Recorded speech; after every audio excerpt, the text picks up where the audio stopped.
Hey guys, tonight we're wading through the half-lit fog of the ancient world.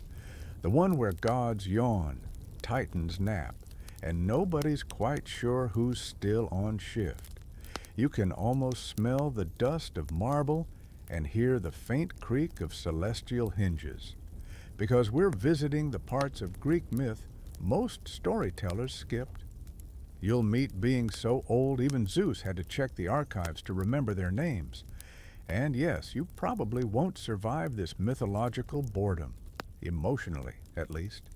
So, before you get comfortable, take a moment to like the video and subscribe, but only if you genuinely enjoy what I do here. Drop your location and local time in the comments so I know where my fellow night wanderers are tuning in from. Now, dim the lights, maybe turn on a fan for that soft background hum, and let's ease into tonight's journey together. You drift through the void, back before there was anything remotely interesting. The cosmos hums like an unplugged refrigerator. Out here, it's all chaos. Literally, that's its name. Not the exciting kind with explosions and car chases, but the yawning, silent abyss that gave birth to everything.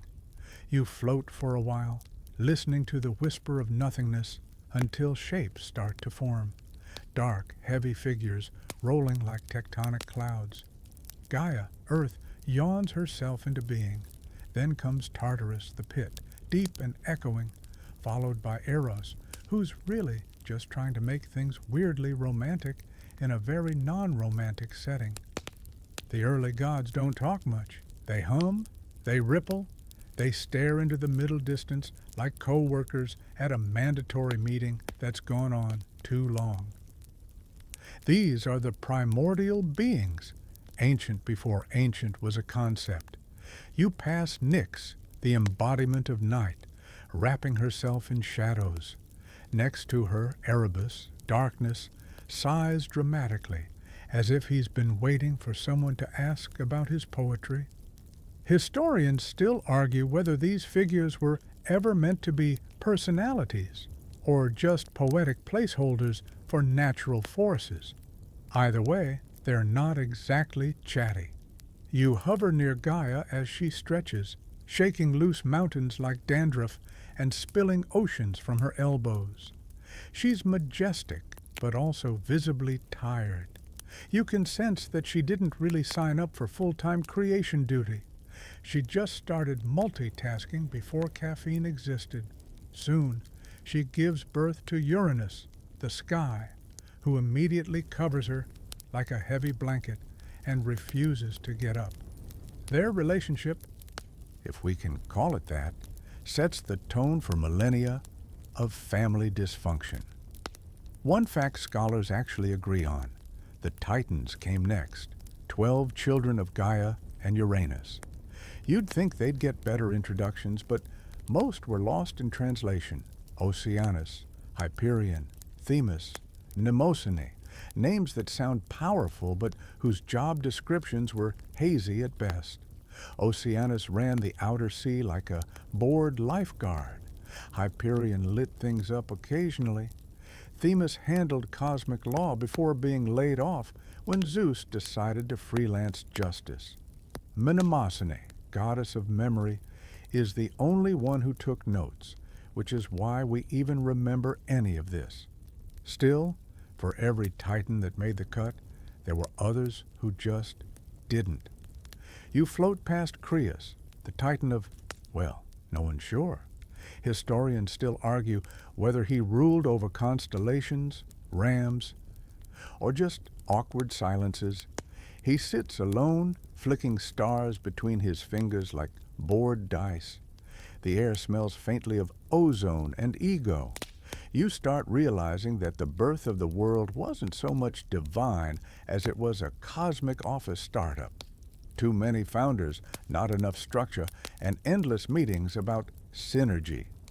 Somewhere beneath, the primordial beings you've yet to meet stir. Pontus, the sea, yawns bubbles. Hemera, day, stretches toward Nyx like a sleep-deprived roommate. They pass each other daily without making eye contact, the world's oldest awkward handshake. You watch this cycle repeat again and again until it becomes hypnotic. Your eyelids grow heavy. The void hums with lazy creation energy. You wonder if time itself is bored yet. Then, somewhere far above, Uranus mutters something smug about eternal order, and Gaia rolls her eyes so hard she creates fault lines. From those cracks, new beings emerge, the Cyclopes, one-eyed and perpetually surprised, and the Hecatonchires, hundred-handed giants who can't seem to coordinate a single group hug. It's around now you realize this isn't the glamorous Greek mythology they sell in art museums. This is the sleepy prologue, the cosmic leftovers. The gods are still prototypes. The universe smells like wet clay. A fringe tidbit, some scholars whisper. There may have been other titans entirely, ones that didn't make the canonical cut, wiped from record like mythic beta versions. Maybe they were too boring, too kind, or simply had bad branding.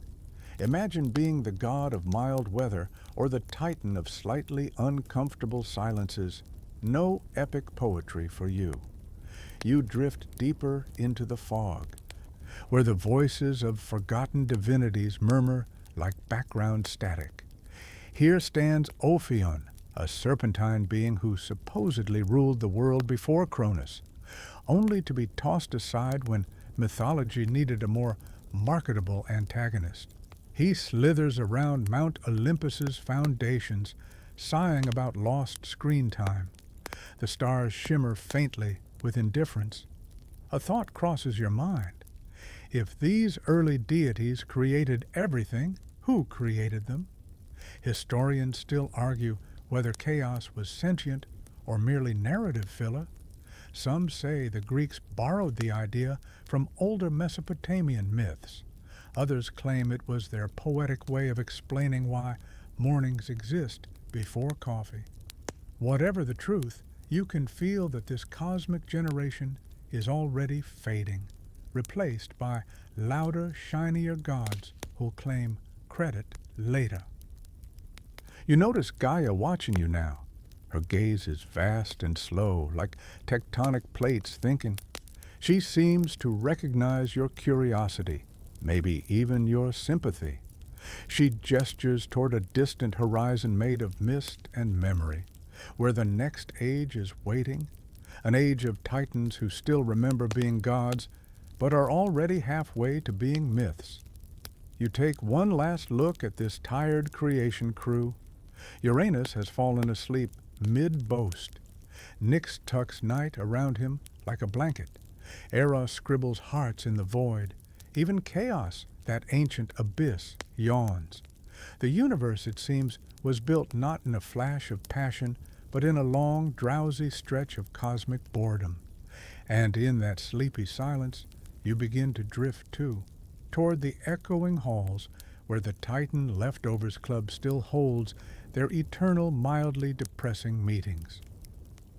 You descend through mist thicker than history itself, down to the abandoned halls of the Titan Leftovers Club. The air smells faintly of rusted ambition and reheated glory. Somewhere above, the Olympians are still busy tossing lightning and drama around. But down here, the Titans have been demoted to mythological retirees, immortal, underemployed, and spectacularly bored. You shuffle into their gathering hall, which is less a throne room and more like a divine breakroom. The ceilings droop with vines that haven't been trimmed since the Bronze Age. There's a cracked sundial leaning against the wall, a reminder of when Kronos, once Lord of Time, used to take his work very seriously. Now, he's sitting cross-legged on a rock, flicking pebbles into a bottomless pit and muttering about the good old days before mortals invented schedules. The other Titans have gathered around a chipped marble table, half-heartedly playing some ancient version of dice. Oceanus, titan of the endless river that circled the world, sighs dramatically every time someone spills ambrosia. He misses the days when mortals still poured wine into the sea and called it worship. Next to him, Themis, titaness of divine law, tries to mediate a dispute over who ate the last fig. Justice, she says wearily, isn't about figs. No one listens. You catch sight of Mnemosyne, goddess of memory, who's been promoted, or perhaps demoted, to archivist of the forgotten. She's surrounded by scrolls no one reads anymore, muttering names like a librarian of dreams, Creus, Cuus, Phoebe, Iapetus. You recognize a few ancient powers now so irrelevant that most history books politely skip them.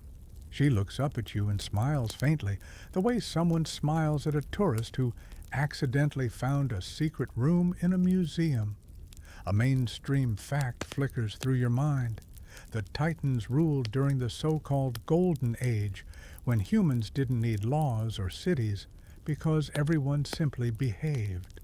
It sounds idyllic until you realize it was also a time without coffee, art, or decent storytelling. The Titans weren't cruel, they were just dull.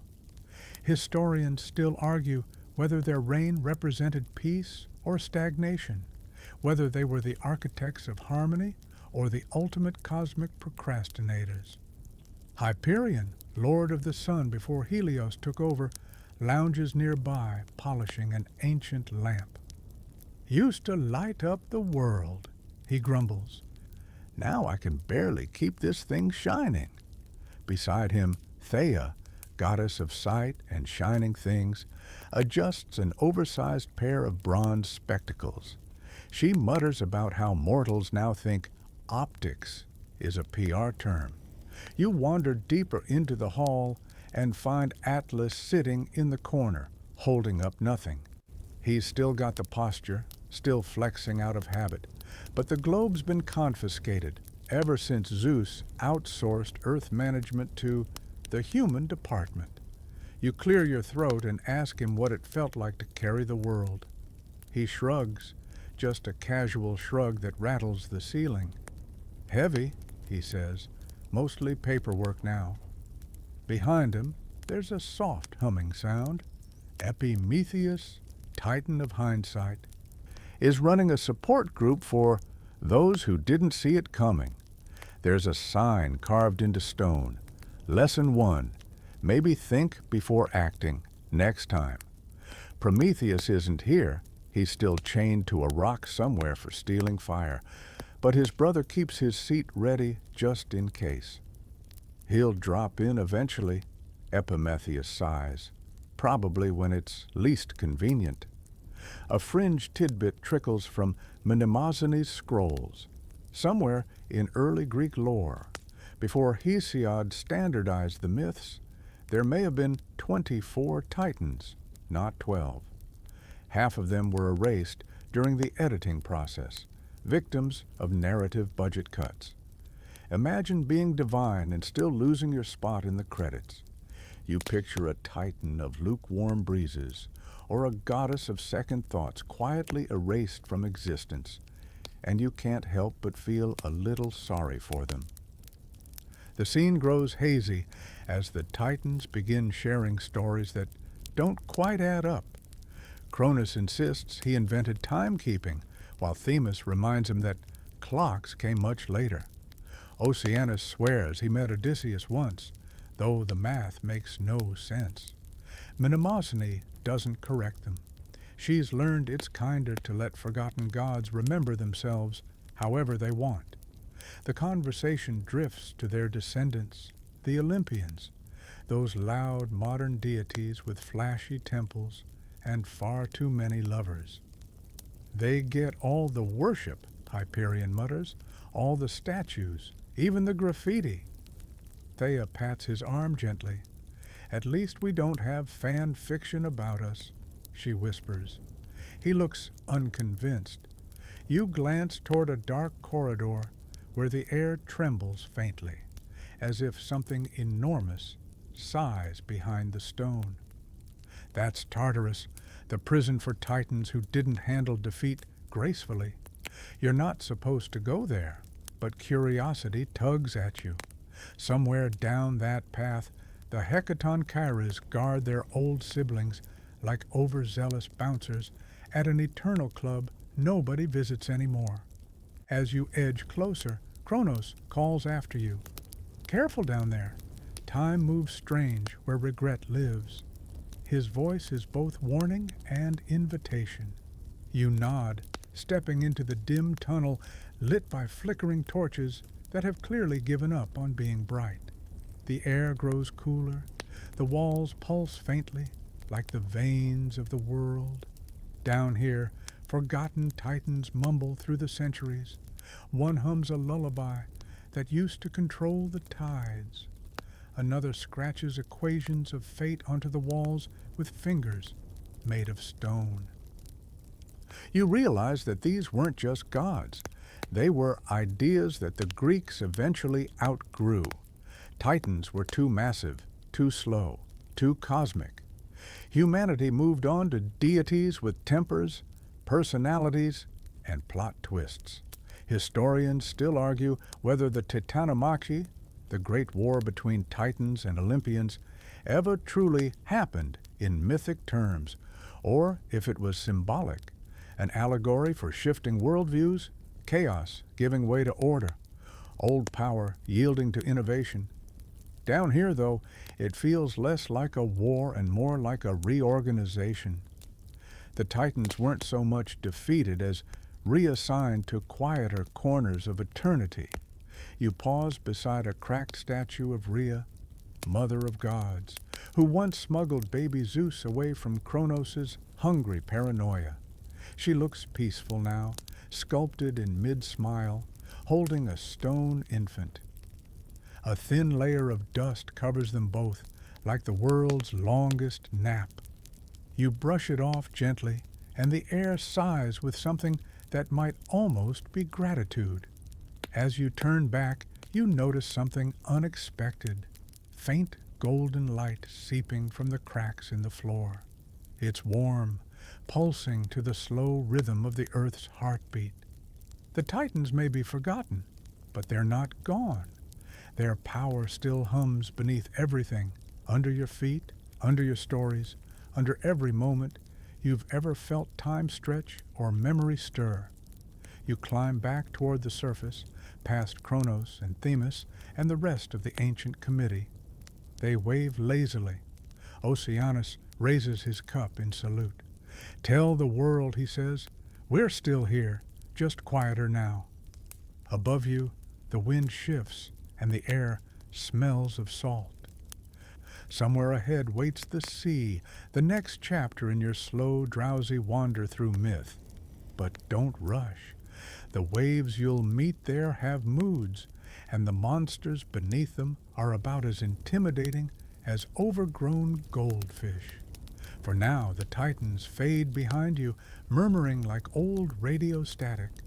The universe feels heavier for knowing how much history it's forgotten. You keep walking, slow and soft, into the hush of the shoreline, where the forgotten children of the deep still stir in their sleep. The air grows wetter as you walk, the stone beneath your feet giving way to slick sand that hums softly under invisible tides. You've reached the edge of the world, the place where forgotten sea monsters pace in eternal shallows, grumbling about their lost fame. The waves lap gently, as if embarrassed to be part of such a neglected story. You stare into the glassy dark and see glimmers moving below, not quite fish, not quite myth. They're the minor sea monsters, creatures who never made the hero-slaying headlines. They're the ones who didn't get their own pottery paintings or epic poems, just footnotes and half-baked rumors. You take a step closer, and one rises lazily from the surf. It's Scylla, or maybe one of her cousins. There were apparently many versions, depending on which poet was running late on deadlines. Her 6 heads yawn in unison, not menacingly, but out of sheer fatigue. "You're late," one says. "We were supposed to devour sailors an hour ago." Another head sneezes seawater. They're magnificent in a faded sort of way, like celebrities recognized mostly by their Wikipedia stubs.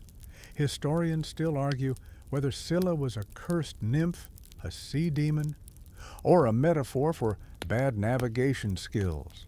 Some even claim she started out human, transformed out of jealousy or miscommunication. Classic Greek problem solving. You notice that even as she looms, her scales shimmer with chipped beauty, like seashells long forgotten by the tide.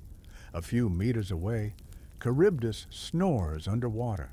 You can see her as a mild whirlpool, barely swirling, as though she's called in sick from her shift of swallowing entire ships. Once, she was terrifying, a monstrous vortex that personified tidal destruction. Now, she's more like a lazy drainpipe. Occasionally, she burps up an amphora from a long-sunk merchant vessel, sighs, and goes back to dozing. You wade deeper, and the sea floor glows faintly with plankton, tiny living lanterns flickering like constellations that drowned. Between them, smaller creatures drift, a half-fish, half-goat thing that calls itself Pristis the Almost Killer, a timid eel with a single horn who introduces himself as Proto-Unicorn Aquatic Division. You nod politely as they recount how they were once meant to guard temples or terrify fishermen, but their appearances were cut for time. A mainstream fact flickers through your sleepy brain. Greek sailors actually believed in these in-between monsters. In ancient navigation logs, there are references to creatures with mouths like caves and waves that breathe. But here's the twist. Those reports might have been based on real marine animals seen through myth-colored goggles. Whale spouts became draconic breath. Coral reefs became sleeping leviathans. The line between myth and maritime exaggeration was thinner than sea mist. You float near a coral ridge shaped like a reclining giant. One of the sea creatures waves a fin at it and whispers, "That's Keto, our mother. She was once the goddess of sea monsters, mother of Scylla, Echidna, and all manner of horrifying cuties. But these days, Keto mostly sleeps, her body doubling as an underwater ecosystem. Fish dart through her ribs, anemones bloom from her tail. You can hear her slow, whale-like breathing, ancient, gentle, maybe dreaming of relevance. You can't help but chuckle softly. For all their terror, these creatures feel strangely domestic. Charybdis could be a sleepy cat in a puddle. Scylla's heads bicker about who gets the best view of the sunset. Even Keto's snores sound like a low, comforting tide. You realize the Greeks must have known this duality, how their monsters, no matter how fierce, also embodied the rhythms of nature, hungry, moody, cyclical, but never truly cruel. Do mortals still talk about us? A voice bubbles beside you. It's the horned eel again, blinking expectantly. You hesitate, then admit. Mostly the big ones, Medusa, Hydra, the usual headliners. The eel nods solemnly, flicking its fin like a disappointed theater understudy. Typical, it says. Same 6 monsters on every vase. A fringed tidbit floats up from some long-drowned chronicle. Ancient sailors used to toss crumbs of bread into whirlpools as offerings, to feed the unseen mouths of deities like Charybdis. The practice faded when new gods took over the sea, but for centuries afterward, fishermen still whispered a tiny "sorry" before casting nets. Some superstitions linger like salt on skin. You swim further along the seafloor, where strange relics lie half buried in silt. bronze helmets, chipped amphorae, and once sacred charms meant to ward off bad weather. They're covered in algae now, watched over by a single-eyed crab who claims to have guarded Jason's ship once. He flexes proudly, though his shell is dented with time. Historians still argue whether these minor monsters were invented purely for navigation cautionary tales or if they were remnants of even older, pre-Hellenic religions. Localized gods demoted when Zeus's PR department streamlined the pantheon. Either way, you sense a quiet melancholy here, like actors left behind after the theater closed. The sea hums softly, a lullaby older than humanity. A faint shimmer appears above, a school of silver fish moving in perfect rhythm. You realize they're spelling something, an ancient script that ripples and fades before you can read it. Maybe it's a prayer, maybe it's gossip. Either way, it's beautiful. Scylla's laughter echoes faintly behind you, sixfold and tired. "Come back sometime," one of her heads calls. "Bring snacks." You wave, and as you drift upward, you glimpse one final oddity, a coral-encrusted tablet depicting a creature with too many fins and not enough purpose. It's labeled Glaucus, a fisherman-turned-sea god who regretted it immediately. He lounges on a rock nearby, muttering about how immortality doesn't come with dental care. The surface glows faintly ahead.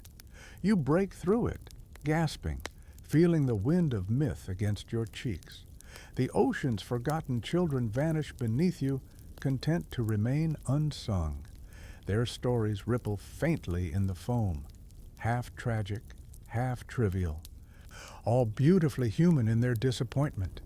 As you float, you spot a distant shore, jagged cliffs rising like teeth, caves dotting their sides. The wind carries a faint hiss, not from snakes, but from rumor. Somewhere inside those cliffs, another family of monsters waits, ones with stone faces and hair that never stops moving. You paddle toward it slowly, letting the waves push you forward, your heartbeat syncing with the ocean's tired rhythm. Soon you'll meet them, the Gorgons who didn't quite petrify anyone, who traded fame for obscurity and horror for hospitality. But for now, the sea cradles you like an ancient story refusing to end. You close your eyes, letting the brine and starlight wrap around you and drift toward shore. The cliffs receive you with a chill exhale, and you slip into a cave where the air tastes like old rain and iron. The floor is slick with mineral tears. Your steps echo politely, as if the stone itself is trying not to interrupt. From somewhere deeper, a soft swish, a synchronized rustle, a whisper that sounds suspiciously like hair-making plans. You follow the sound past a curtain of stalactites until lantern glow spills across an improvised lobby. Smooth basalt benches, bowls of seawater steaming faintly, and a wooden placard burned with the words, "Gorgon Wellness, Walk-ins, Welcome, Waivers Mandatory." They notice you at once, but not with the dramatic freeze-ray stare you expected. A tall figure emerges, scales catching the light like damp leaves. "Stheno," she says, offering a hand you wisely do not shake. Her snakes lift their little heads and taste the air, curious, a few of them wearing beaded cuffs like jewelry. Behind her, Euryale adjusts a robe of moss-green wool, the snakes on her crown yawning with absolute disinterest. You glance around for the famous sister, the one whose name pays the rent on entire museums. But this spa is, by design, Medusa-free. The cousins run the place now, and the vibe is less turn you to stone and more please hydrate and relax. Stheno leads you to a bench lined with seagrass cushions. "We offer 3 treatments," she announces, businesslike. petrifying glance, which is mostly theatrical lighting, serpentine scalp massage.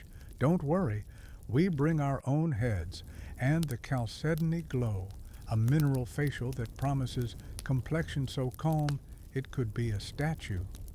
She pauses. Legal says I must add, results not guaranteed to be statue. You try not to laugh, but a small snort escapes, and one snake tilts like it's offended. This is not what the potters painted. The cave smells of heated salt and crushed bay leaves. Bowls of powdered pumice line the shelves, labeled with shaky handwriting, Cyclops Quarry, fine grit. A kettle hisses. Euryale ladles hot seawater over a bundle of thyme, and steam curls around her like a contented sigh. The snakes inhale in unison. Aromatherapy, she explains. We tried frankincense, but it made the ceiling dramatic. A mainstream fact rises through the mist. In Hesiod's Theogony, there are 3 Gorgons, Stheno, Euryale, and Medusa, with only Medusa mortal and destined for decapitation. That's the official roster, but the cousins roll their eyes when you mention it. Everyone remembers the one with the unfortunate ending, Euryale says, rearranging towels with priestly precision. No one asks who ran the family business afterward. She gestures proudly to a neat ledger carved into slate. Bookings are solid on full moons and bad hair days. Do you, actually? You begin. Stheno sighs kindly. Petrify? Not really. We got the gene, but not the wattage. It's more of a heavy pause. People stop, reconsider their life choices, then keep moving. She pats your shoulder with the back of her hand, a careful, almost motherly gesture. Honestly, that's better customer service. Somewhere in the back, a bell tinkles and a satyr sneezes. He's fine, Euryale says without checking. Allergies. Our eucalyptus is ambitious. They usher you toward a stone table, warmed from below by a tame spring. As you stretch out, the snakes lean close, their scales whispering against one another like a tiny rainstorm. One snake boops your elbow, possibly on purpose. Another attempts to purr and gets as far as a determined hiss. Stheno mixes a paste, ground chalcedony, olive oil, and a pinch of sea salt for texture. This was Athena's skincare trick, she claims with a wink, or maybe a mason's grout recipe. Historians still argue whether the gorgoneon, the face with its tongue out, was a protective charm on shields and temples, or a fossil of some older, wilder goddess cult. She spreads the mixture along your cheekbones. It cools like cloud shadow. Joke number 1 drifts out before you can stop it. If this set's too hard, I'm going to need a chisel and a refund. Euryale snorts. We do store credit in O-bowls. She places smooth stones along your arms, each pleasantly heavy, each humming faintly, as if remembering a long swim. These are river-washed from Oceanus's backyard, she says. He said we could have them if we promised to stop redecorating his current with glitter. The cousins work in a quiet rhythm, their movements gentle, unhurried. One snake holds a fan, another pokes at the kettle like an overinvested sous chef. A third examines your reflection in a bowl and seems reassured. You realize how different this is from the heroic version you learned. Here, power isn't chaos, it's care. The sisters aren't monsters to be slain, but artisans of pause, reintroducing stillness to a world that forgot how to breathe. A fringed tidbit slides in on soft soles. In certain Sicilian mints, coins bore a gorgon head that wasn't terrifying at all, more like a cheeky mask with a lolling tongue. A wink you could spend at the market. People slipped those faces into their purses as if to pocket a portable scarecrow, an everyday amulet to ward off envy and bad luck. Euryale nods when you mention it. We were the original pop-up blockers, she says. Less malware, more mal-stare. She pauses, then allows herself a tiny grin. Pun fully intended. The steam curls upward, drawing silver from the lanterns. Across the room hangs a shield, the kind heroes use to polish before attempting poor decisions. In its center glitters a bronze gorgoneon. It looks less like horror and more like concentration. Wide eyes, firm mouth, tongue out as if to say, "Excuse me, I'm busy protecting you." A mainstream tactile truth presses your skin. Greek warriors, including depictions of Athena herself, wore the Gorgon head on armor and temples as apotropaic protection. Ugly, so evil would flee uglier. Historians still argue whether that ugly was fearsome to enemies or humorous to friends, a double-edged glare that both warned and reassured. Stheno removes the stones. Your muscles sigh, molten. A snake taps the table twice, professional as a metronome. "Turn," Stheno says, and you do. Trust in the cave to hold you like a cupped hand. In the hush, you remember the minor sea monsters outside, Charybdis doing her slow aquatic nap, Scylla's heads arguing over snacks. You also remember the titans below, Kronos with his pebble game, Atlas flexing invisible responsibilities. Even their boredom felt significant. Here, the boredom is blessedly useful, metabolized into a service industry, laundered into calm. Joke number 2 arrives. Soft as a towel. Do you have a loyalty program? Euryale gestures to a row of clay stamps. 10 visits and you get a complimentary non-lethal glare. She leans closer, conspiratorial. We tried a punch card, but the Cyclopes got competitive and actually punched the cards. As the treatment sinks in, you ask about their famous sister, and the air shivers like a dropped coin. The snakes go still. Stheno's voice lowers. She got the headlines, we got the aftermath. No bitterness, only a gentle fact. People think we were furious, Euryale adds, but grief makes better tea than rage, and we've had time to steep. She replaces a stone that had drifted, smoothing it with a thumb. Also, practical note, we couldn't run a business if we were constantly avenging. Because you are very you, joke number 3 slips out like a fish. Is there a Medusa-approved discount? The snakes confer. One shrugs. Stheno smiles. There's a storyteller's rate. Pay with a memory. Leave with a quieter one. She gestures toward a carved niche where offerings sit. A child's pebble collection, a broken comb, a map with the sea rubbed out to pale white. People have traded stranger things for peace. From a side alcove, Euryale returns with a thin terracotta tile and holds it to the lantern. Painted upon it is a Gorgon face from an archaic roof tile. Tongue out, eyes wide, meant to glare rain and mischief away from the household within. These used to keep whole neighborhoods safe, she says, and the snakes nod as if they remember every doorstep. Historians still argue whether Gorgon imagery was merely decorative bravado or a chthonic echo of earth powers older than Olympians, a last protective scream from the time when the world was raw. Either way, the tile's grin feels kindly, almost grandmotherly. When the mask has cooled and the stones are gathered, Stheno lifts the chalcedony paste from your face with a strip of seaweed. The cave's air kisses your skin. You feel like a riverbed after floodwater, rounded, smoothed, less likely to snag passing troubles. Euryale presses a small amulet into your palm, a pebble with a snake rolled around it, carved by a patient hand. For a pause, whenever, she says. Not stone, just Pause. You sit up slowly, light as lantern vapor.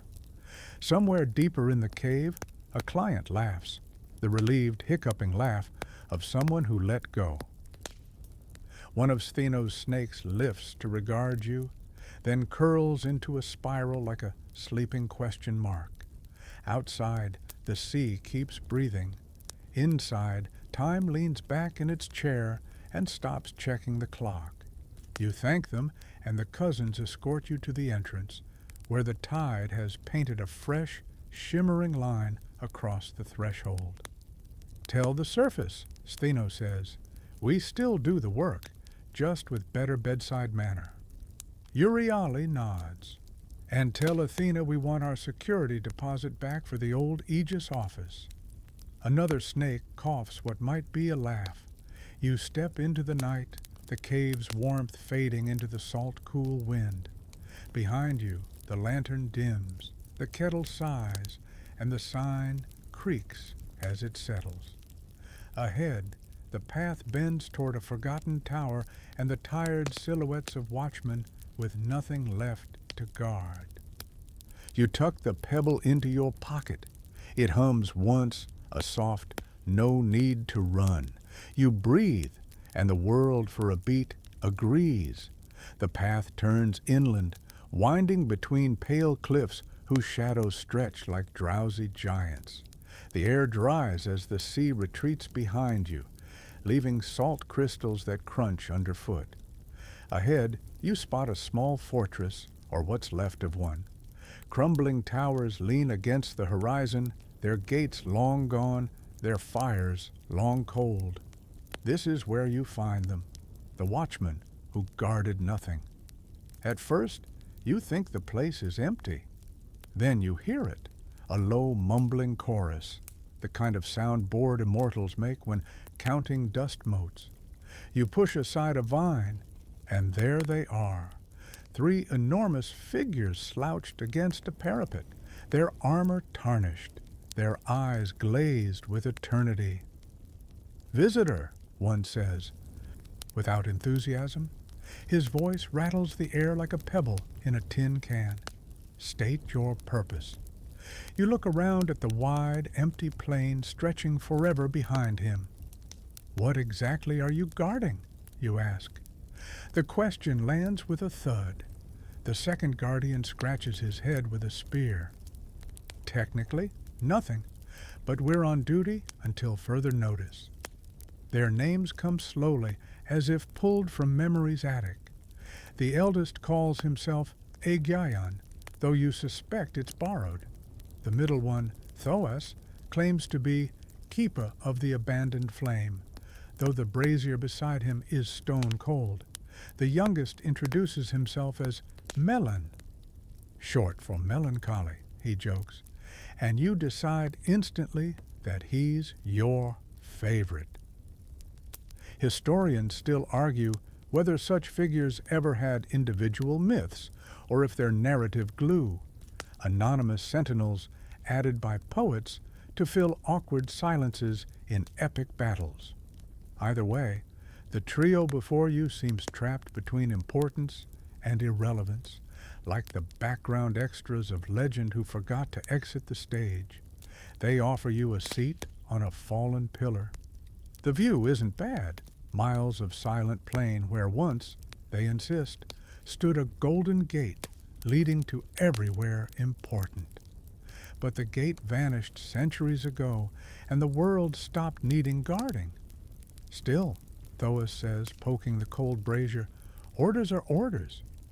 A mainstream fact slides into your thoughts. Many Greek sanctuaries employed sacred guardians, often heroes granted semi-divine status, to watch over relics and shrines. But when the temples fell or were repurposed, these roles evaporated, leaving behind only their titles: gatekeeper of Delphi, watcher of Rhodes, flame-bearer of Eleusis. Some scholars think these keepers became mythic echoes like the ones sitting before you now, retired staff of eternity. Melon picks up a shell from the dust, clearly washed inland by some ancient flood. Used to hear the sea in these, he says, pressing it to his ear. Now it's just wind. He shrugs, then offers it to you. Try it. You do, and it's true. No ocean song, just the sigh of history. Around the courtyard lie relics of vigilance, rusted spears, faded banners, a cracked hourglass where sand still drips one reluctant grain at a time. Aegeon turns it occasionally out of habit. We measure our shifts, he explains, though the concept of shift lost meaning several thousand years ago. A fringe tidbit flutters from Melon's lips like gossip. Some say we were originally serpents. You raise an eyebrow. Guardians of the gates of dawn, scaly, winged, poetic. He gestures to his dull armor. Budget cuts, apparently. You chuckle, and for the first time Aegeon's stern face softens. He exaggerates, he says. But yes, the old stories made us more impressive. They tell you about the Golden Gate, how it shimmered between worlds, separating gods from mortals, dreams from daylight. When the Olympians rose, they sealed it, claiming mortals could handle their own borders now. That's when they left us, Thoas says, his voice a cracked drum. We were meant to guard, but the thing to guard was gone. Historians still argue whether such gates were literal thresholds, maybe ancient temple doorways, or allegorical ones, representing transitions between divine realms. Some even suspect they refer to celestial alignments, points where the heavens and earth seem to touch. The guardians, in that interpretation, were constellations, forever watching but never touching what they protect. Melon stands and stretches, bones creaking like dry reeds. We keep ourselves busy, he says. Sometimes we polish the stones. Sometimes we debate philosophy. You glance at the brazier. Ever thought about relighting that? He grins. Oh, we tried. Turns out eternal flames don't come with restart buttons. The joke hangs there, soft and sad. You look closer at the brazier. It's carved with ancient runes, their meaning half erased. You brush some dust aside and catch a faint shimmer. For a heartbeat, the rune flares gold, then dies. Thoas notices. Still some spark left, he murmurs, then adds dryly, not that it helps. Joke number one slips from your lips. Maybe try unplugging it and plugging it back in. Thoas blinks. Unplug. Aegeon frowns. You mortals invent the strangest rituals. A wind sweeps through the broken tower, carrying a faint chime. It might be distant thunder, or maybe laughter from long-ago gods. The guardians look up instinctively, as if expecting orders that never come. Melon sighs. Every century or so, a storm passes through, and we pretend it's a messenger. Keeps morale up. You walk with them around the ramparts where ivy has swallowed old frescoes. One shows a hero kneeling before a blazing door. Another depicts a lion-headed sentinel holding a staff of light. The paint is fading, but the faces seem almost alive. You ask who the hero was. Nobody we remember, Aegeon says. He stopped visiting. There's something almost touching about their persistence. Even without a gate, they stand guard, performing duty like a meditation. You realize this is their immortality, not glory, not worship, but repetition. The Greeks believed in arete, excellence through consistent action. These forgotten watchmen are the purest embodiment of it, faithful long after meaning evaporated. A mainstream fact comes to mind. The phrase, keeping the flame, survives today from the rituals like those of Hestia, goddess of the hearth. Her priests and priestesses maintained sacred fires that were never allowed to go out. when cities fell. Sometimes those fires were symbolically transferred to new ones. Perhaps these guardians were once Hestia's attendants, stranded when the hearth went cold. Joke number 2 surfaces. So, any hobbies? Melon smirks, cloud counting, pretending to blink. Thoas adds, inventing new names for beige.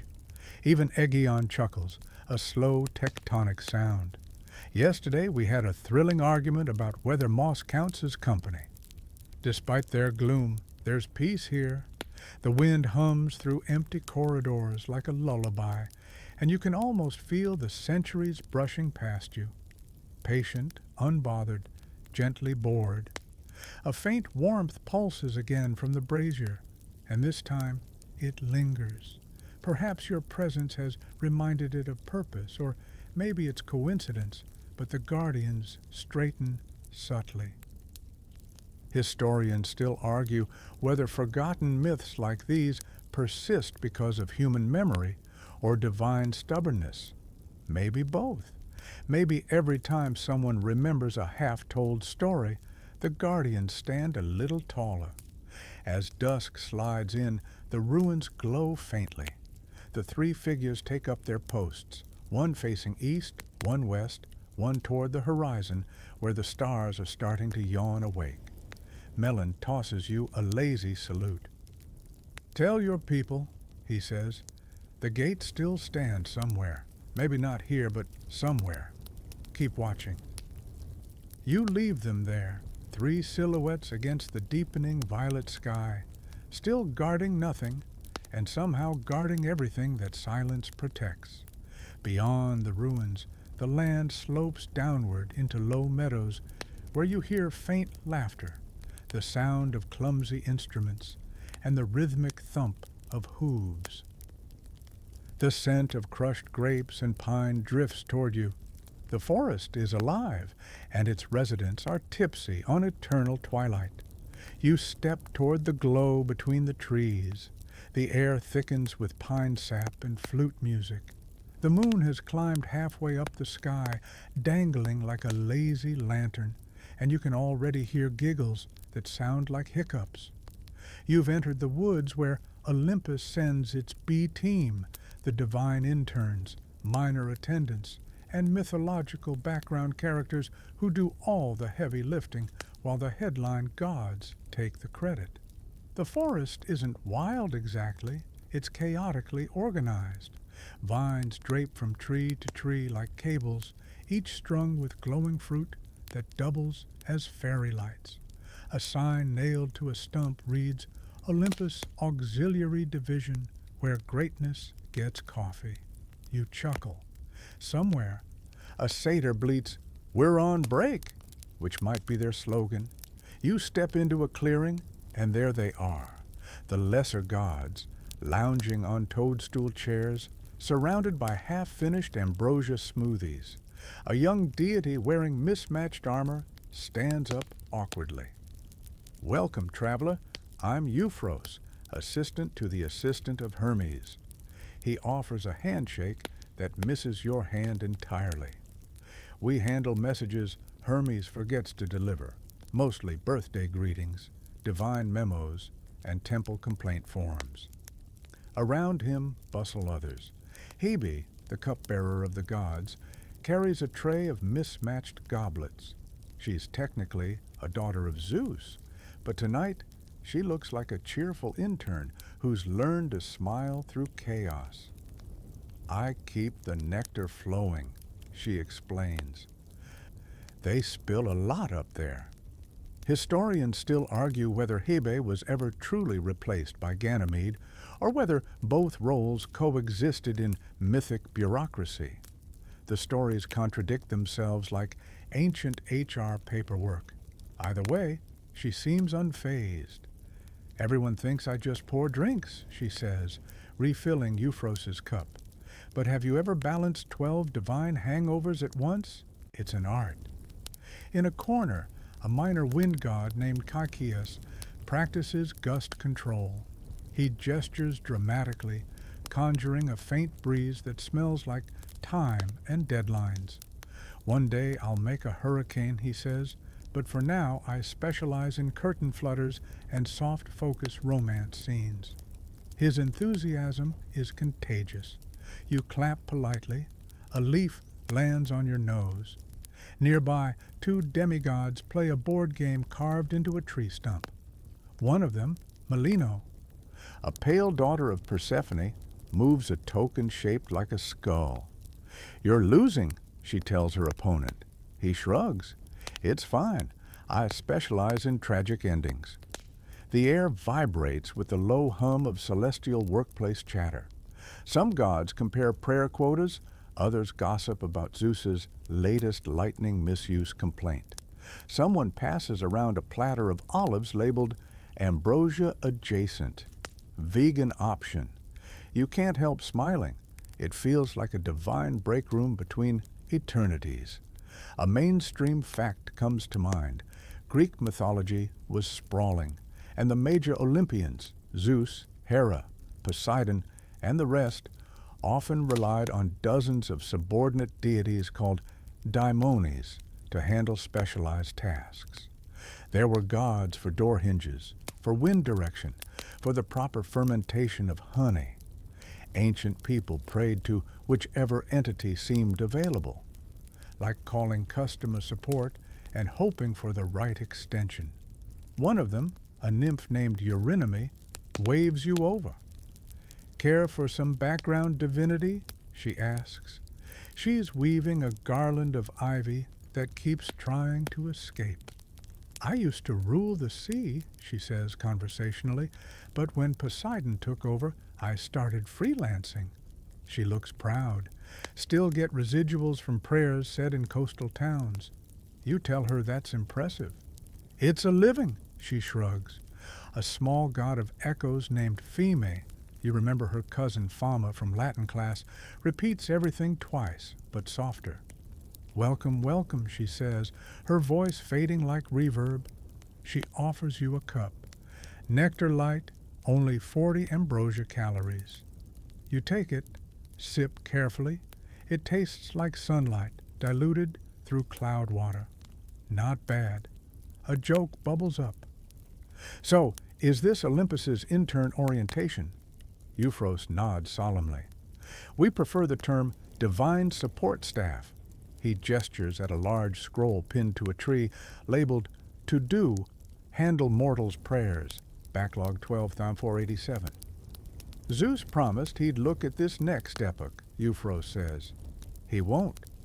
You wander deeper into their camp where smaller fires burn in clusters. Each one hosts a different sub-department. There's the rain scheduling unit, led by Nephele, the cloud nymph, who's currently arguing with Helios's assistant about conflicting weather requests.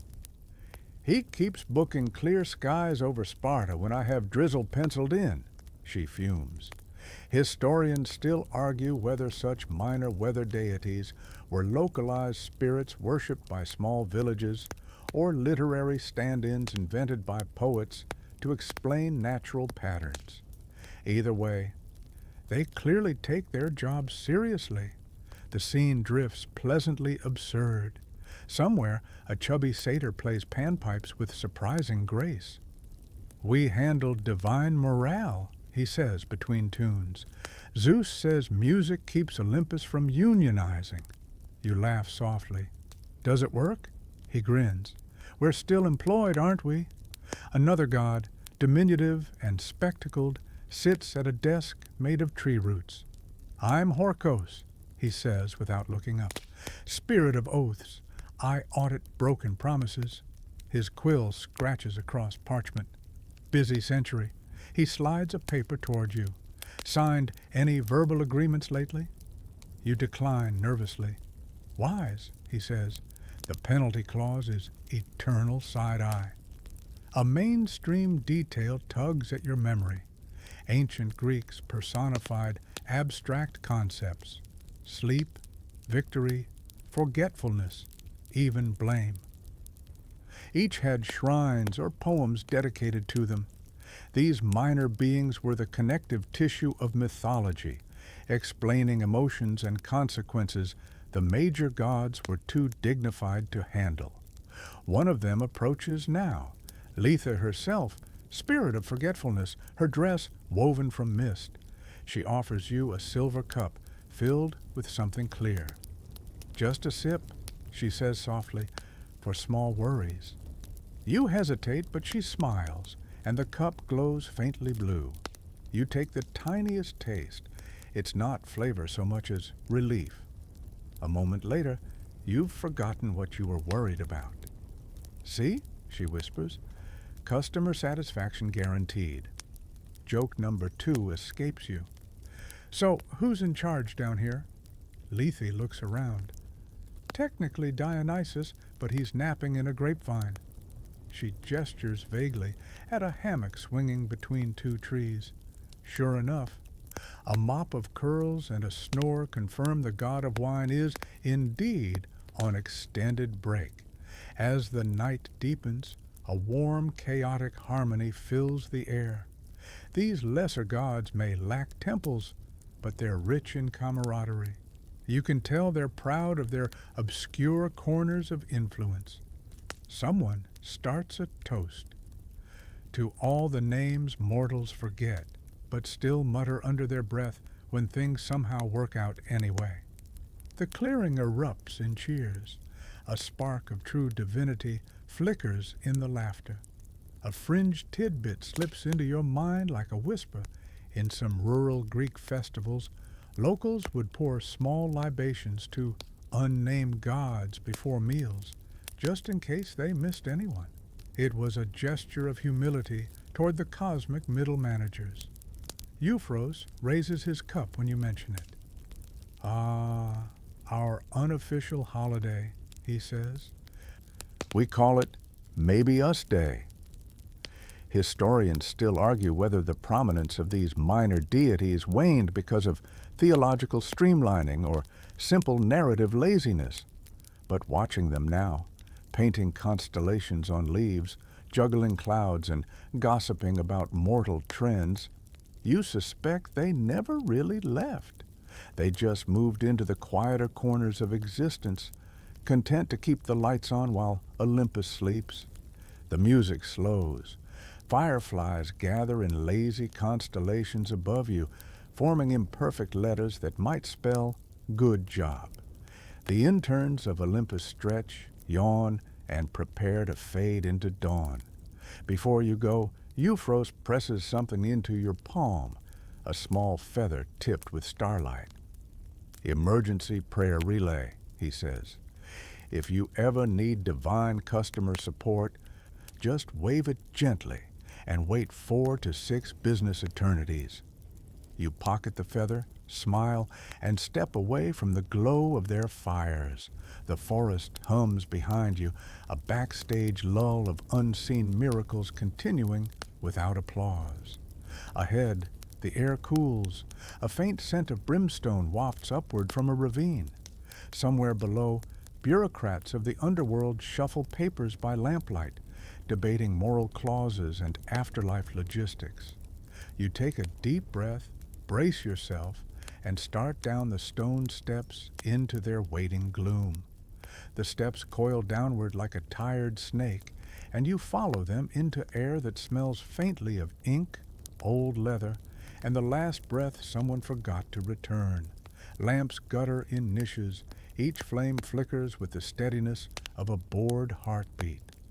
By the time the stairwell opens into a cavern, you've arrived at the least glamorous department in all creation, the administrative wing of Hades. Not the throne room, not the dramatic cliffs over Tartarus, just rows of desks, stacks of papyrus, and the soft, relentless thud of stamps.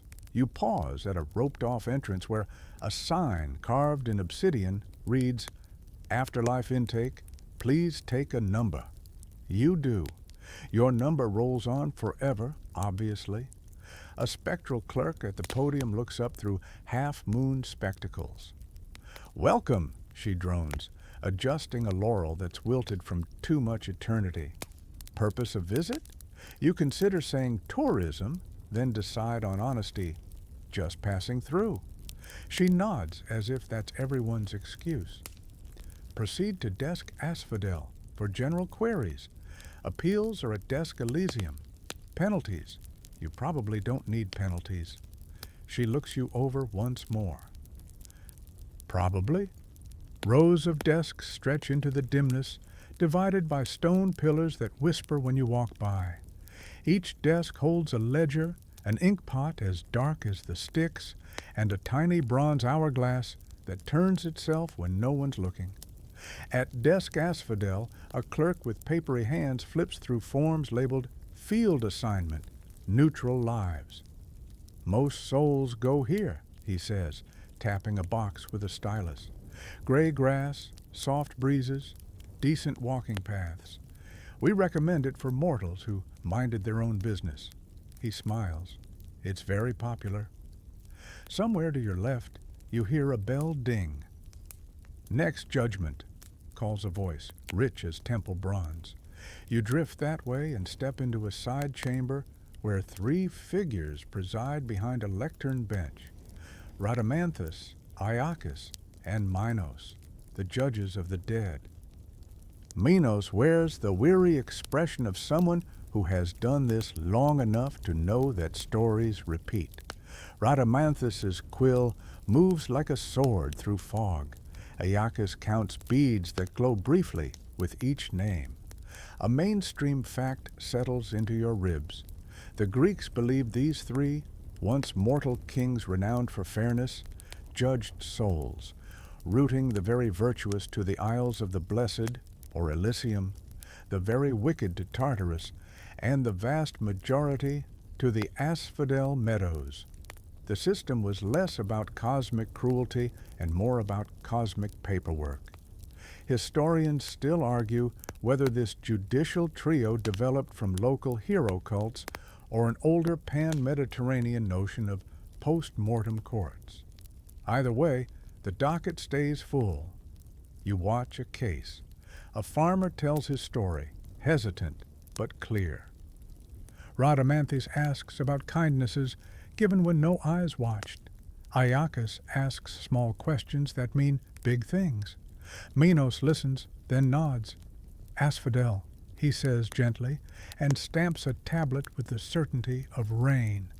The farmer exhales, a sound like wheat bending, and smiles. It isn't paradise, but it isn't torment. It's the long, honest field his life already knew. Beyond the court, another corridor glows with pale blue, appeals.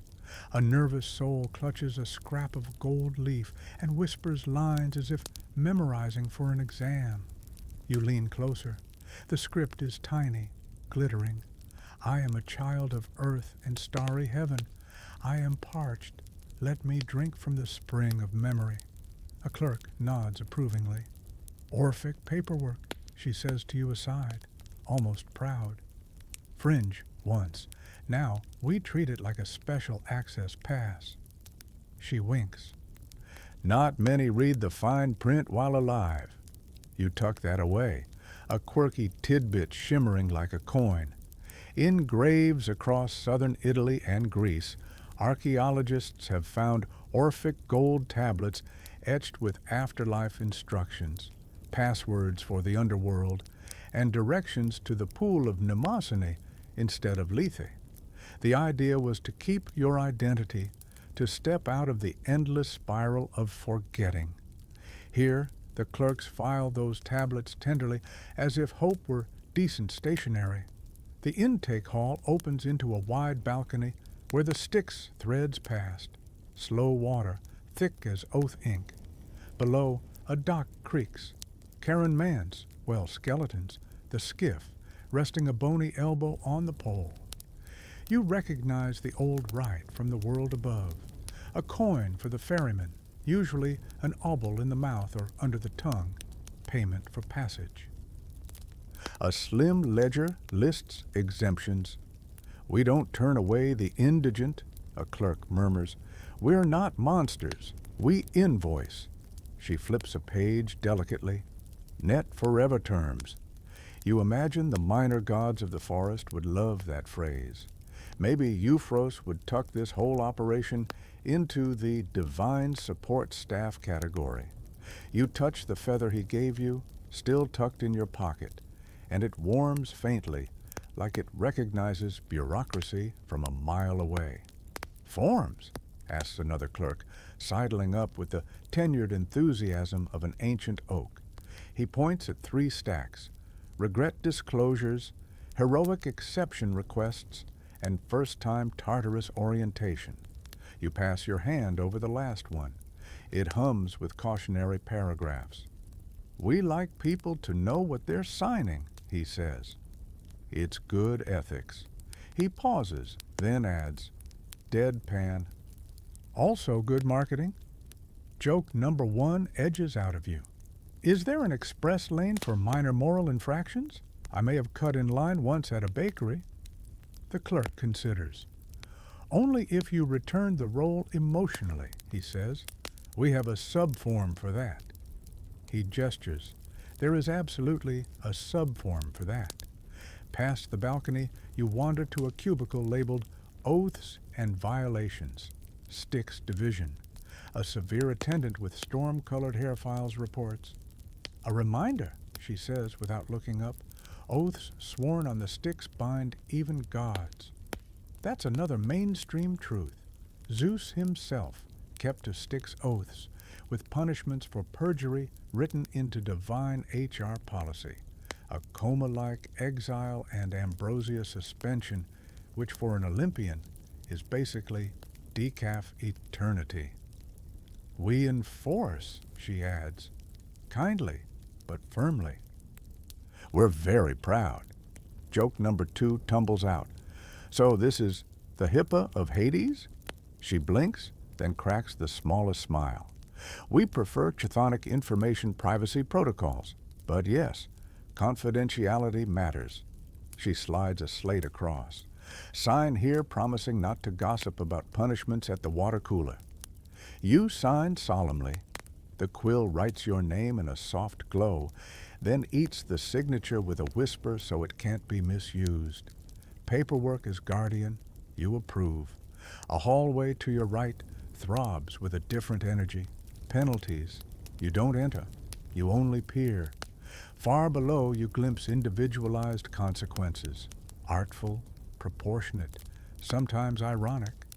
Not the scream fest you were promised by poets, more a stern tutoring program. A clerk beside you clears her throat. We aim for restorative outcomes, she says. Even here, her tone is matter of fact, like a teacher whose rubric is older than rain. The myths dramatize. It sells amphorae. Historians still argue whether the Greek underworld was conceived as punitive or simply inevitable, a place of continuation rather than sentence. Watching the clerks, you suspect it was both, depending on which department processed your case. Back toward intake, you pass a coffee kiosk staffed by a kindly shade stirring something that smells like cardamom and midnight. We call it Lethe Light, he says. Helps our team forget annoying meetings just enough to move on. You decline. Suit yourself. He leans in, conspiratorial. Rumor is Hades himself switches to decaf after sundown. You aren't sure if gods do decaf, but the image is soothing. Joke number 3 finds an easy landing. Is there a hold music playlist for the afterlife? The barista nods.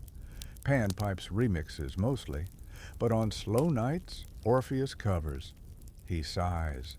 We keep it under 5 minutes. Any longer, and everyone cries and misses their deadline. A low murmur rises from the archive. You follow it to a room where scrolls sleep in honeycomb shelves. Mnemosyne's presence breathes along the walls, the same memory goddess who pressed scrolls into your hands among the titans. Here, the archivists aren't stern, they are tender. Tiny tags mark unusual cases, a hero who chose asphodel to stay with a friend, a scoundrel who surprised himself with a last kindness and earned a softening of sentence, a poet whose punishment is to listen as others tell better poems until envy dissolves into applause. On a side table sits a tray of small pebbles identical to the one the Gorgon sisters gave you. Moment pausers, an archivist says, noticing your gaze. They help new arrivals slow their breathing. Well, the idea of breathing before processing. You rub the pebble in your pocket and feel it answer. Everything in this realm, it seems, respects the sacred art of pause. At the far end of the archive, a wall is carved with rivers, Styx, Cocytus, Acheron, Phlegethon, Lethe. Each line glows with its own temperament, oath, lament, pain, fire, forgetting. We get misquoted, a cartographer shade whispers, tracing the map with a reed. People mix the roots, but for every soul there is a correct current. He tilts his head. Even for the living sometimes. You've felt it, yes? Days that taste like Lethe, mornings edged in stick steel. You nod. The world above is braided with these waters more than it thinks. You turn back toward the main hall, where the judges sign off and the clerks file another million tiny mercies. The litter of centuries is made neat here. No headlines, no statues, only the dignity of process, the kindness of consistent standards, and the strange comfort of knowing even eternity keeps an inbox. As you climb the first steps out, a runner arrives, breathless with urgency, a minor messenger from the forest division you just left. Memo for penalties, he pants, waving a leaf-stamped note. You recognize the feather glow on his satchel and smile. Backstage gods and underworld clerks trading paperwork like old friends. It makes the cosmos feel small and somehow sweet. At the landing, you pause, listening. Far off, you can almost hear a skiff tapping against a dock and a judge's stamp meeting stone like slow rain. The bureaucracy of Hades keeps time for everyone, even the living, steady as a heartbeat, gentle as a signature drying. You take one last breath of ink and lamplight, then step up into cooler air where the path threads back toward forests of complaining satyrs and the next forgotten edges of myth. The underworld fades behind you, tidy as a closed file, patient as night. You emerge from the underworld into the smell of pine sap and damp soil. The moon has shifted a little higher, peering curiously through the canopy as if wondering what took you so long. Ahead, the forest breathes, alive, whispering, equal parts serene and sneeze-inducing.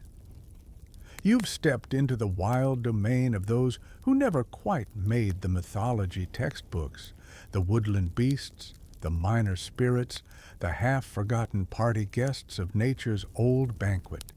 A chill wind rustles the leaves, carrying hints of laughter and the faint twang of an out-of-tune lyre. The trees sway lazily as if gossiping. From the corner of your eye, something furry darts behind a trunk. Then another. You realize you're being watched, not with malice, but with the mild curiosity of creatures debating whether you've brought snacks. They appear gradually, satyrs, fauns, nymphs, and the occasional hybrid who can't remember which god signed their creation form. One satyr with a dented horn steps forward, adjusting a wreath of wilted ivy. "Welcome to the woods of post-fame personnel," he declares. "We used to dance for Dionysus, but the vineyard's closed for renovations." His hooves click on the stones as he shrugs. "We freelance now, weddings, equinoxes, inspirational TikToks." Behind him, a dryad sneezes, a gentle, floral sound. "Sorry," she says. "Pollen season." Her bark-like skin shimmers with fresh sap. It never used to bother me until humans started paving the sacred groves. Now my sinuses hold grudges. You grin, easing deeper into their clearing. The atmosphere feels like a mix between a faded festival and a camping trip gone slightly existential. Lanterns made of glowing mushrooms line a path toward a fallen log, serving as a bar. A wooden sign reads, "Half-price mead for mortals." You take a seat beside a satyr tuning a panpipe. A mainstream fact bubbles up. In Greek religion, satyrs and nymphs formed Dionysus's entourage, the Thiassos, symbols of instinct, revelry, and the connection between humanity and nature. They personified the untamed joy of existence. Historians still argue whether satyrs were originally spirits of fertility fields or comic relief invented by playwrights needing cheap laughs. The answer, judging by the one beside you, is probably both. He takes a long sip from a gourd. "We used to dance all night," he says, "till mortals called us obscene and turned the music into metaphors." He sighs dramatically. "Do you know what it's like to become allegory? Terrible for the knees." In the corner, a trio of nymphs attempt yoga poses under the guidance of a centaur who clearly learned from a mortal fitness influencer.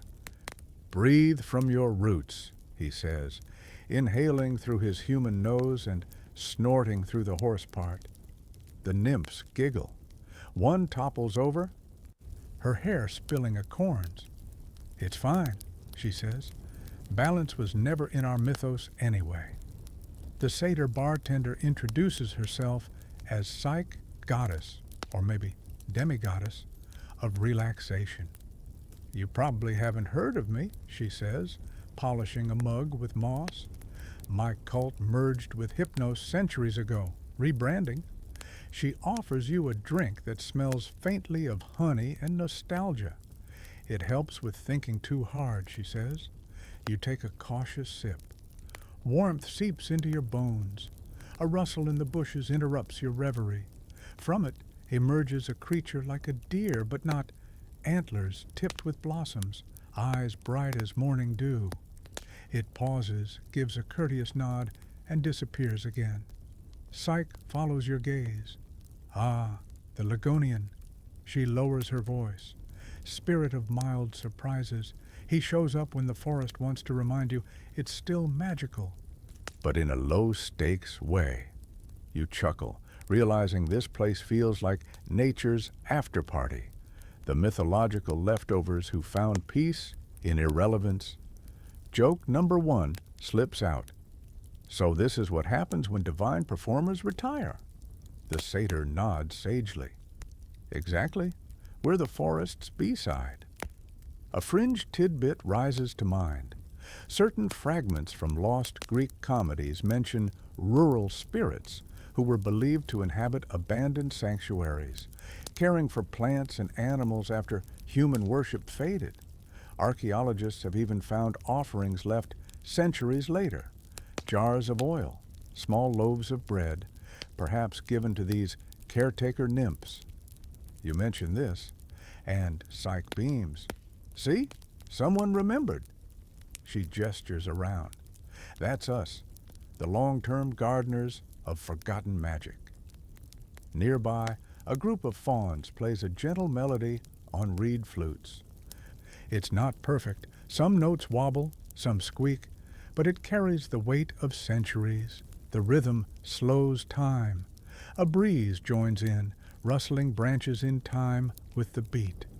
For a moment, you feel the pulse of the earth beneath you, steady and sleepy. Joke number 2 rises. "Do you still party with Dionysus?" The centaur laughs so hard his yoga students lose balance again. "He sends postcards sometimes. Wish you were drunk." But the man hasn't RSVP'd to an equinox since the Romans rebranded him. The forest hums. Fireflies form lazy spirals. 2 nymphs paint leaves with luminous sap, claiming it keeps mosquitoes away and enhances aesthetic aura. A young satyr recites haikus about olives, stopping midline to scratch an itch on his horn. We try to keep the arts alive, Psyche explains. We just lowered the stakes. No more tragic endings. No cursed loves, just mild creative frustration. Historians still argue whether satyrs and nymphs were symbols of chaos or of nature's balance.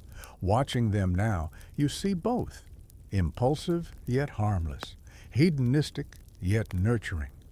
They remind you of house cats, feral until fed, graceful until observed.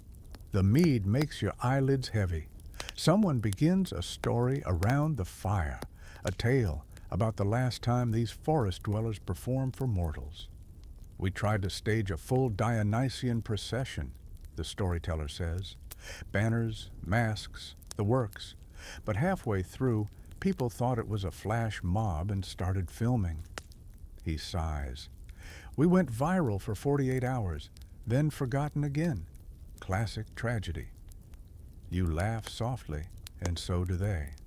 The sound mingles with the wind, weaving through branches like invisible silk. You realize the forest isn't sad, it's content. Forgotten myths don't vanish. They compost into new ones. Somewhere, children dream of tree spirits without names, and that's enough. A satyr plucks a vine from the ground and hands it to you. It hums faintly in your fingers. Souvenir, he says. It grows best in boredom. Water it with daydreams. You tuck it into your pocket beside the Gorgon's pebble and the messenger's feather. Your collection of forgotten wonders grows heavier, yet you feel lighter. Joke number 3. If I stay too long, will I turn into a shrub? The dryad snorts. Only if you nap directly on my roots. Boundaries, please. The night deepens. The laughter softens. The fawns stretch and vanish into tree trunks, merging with bark like ink soaking into paper. The centaur waves as he trots off, muttering something about early morning dew meditation. Psyche wipes down the bar, humming an old hymn with no audience but the stars. Historians still argue whether the ancient forests were ever truly sacred, or if that was poetic projection. You think of this place, its mild chaos, its living patience, and decide the answer doesn't matter. Sacredness is simply what keeps breathing when no one looks. When you rise to leave, Psyche points down a winding trail lit by bioluminescent mushrooms. Follow that, she says. It leads to the cliffs where the sky people fell. She pauses. You'll like them. They're the flying prototypes, the ones who didn't quite get clearance for Olympus air. The forest waves goodbye in rustles and chirps. You smile, stepping carefully onto the glowing path. Behind you, the woods of post-fame personnel resume their gentle party, a lullaby of clinking cups and quiet pride. Ahead, the air sharpens with altitude, and faint feathers drift in the dark like snow. The forgotten flyers are waiting. The trees thin until the air tastes like mountain wind. Thin, clean, faintly metallic. Your boots crunch over loose gravel, the stars clearer now, close enough to eavesdrop. The moon's silver light outlines jagged ledges ahead, and you realize you've reached the roosts of the winged things that never took off. A faint rustle brushes your ear, followed by a squawk that sounds halfway between majestic and sneezy. From the shadows, a shape flutters out, a harpy, or rather, a retired harpy. Her feathers are molting, and one talon wears what might be an orthopedic brace. Watch your head, she warns in a gravelly alto. We've had some incidents. You glance upward and see them, half-human, half-bird creatures perched on ledges, grooming themselves with the slow resignation of pigeons waiting out a storm. They're not frightening, more like an avian support group with a strong sense of irony. the harpy gestures for you to follow. Welcome to the Cliffside Aviary. We don't do terror anymore. We're focusing on personal growth. Inside a shallow cave, the air smells faintly of feathers, ash, and herbal balm. Feathery bundles line the walls, makeshift nests decorated with shiny trinkets, old coins, seashells, even a pair of mortal sunglasses. Souvenirs, the harpy explains. We used to snatch valuables, but guilt's a heavy payload. You take a seat on a flat rock as another harpy swoops down, landing with a puff of dust. Her name is Seleno. Though she introduces herself with a wince, used to mean the Dark One, PR Nightmare. She plucks a feather from her wing and sighs. People think we were always monsters, but once we were storm spirits, guardians of wind, not garbage collectors. A mainstream fact hums in your mind. The earliest harpies in Greek myth weren't villains. They were wind deities, daughters of Thomas, Wonder, and Electra, Amber Light, who served Zeus by carrying away souls or punishing liars. It wasn't until later poets needed drama that they were downgraded to shrieking scavengers. Historians still argue whether their fall from grace mirrors the shift from natural reverence to moralizing fear in Greek culture. Seleno fluffs her feathers like she's heard the debate. Yeah, symbolism, she mutters. We just ran bad PR. Another harpy, Aiello, the storm swift, flies in carrying a bundle of herbs. She's being modest, Aiello says. We were terrifying, but then some playwright needed a metaphor for greed, and suddenly we're the villains in toga dramas. She shrugs, dropping the herbs into a simmering pot. Mortals love a scape-bird. The cave glows softly from bioluminescent moss, smeared along the ceiling. A wooden sign above a nest reads, Wing Rehab in Progress.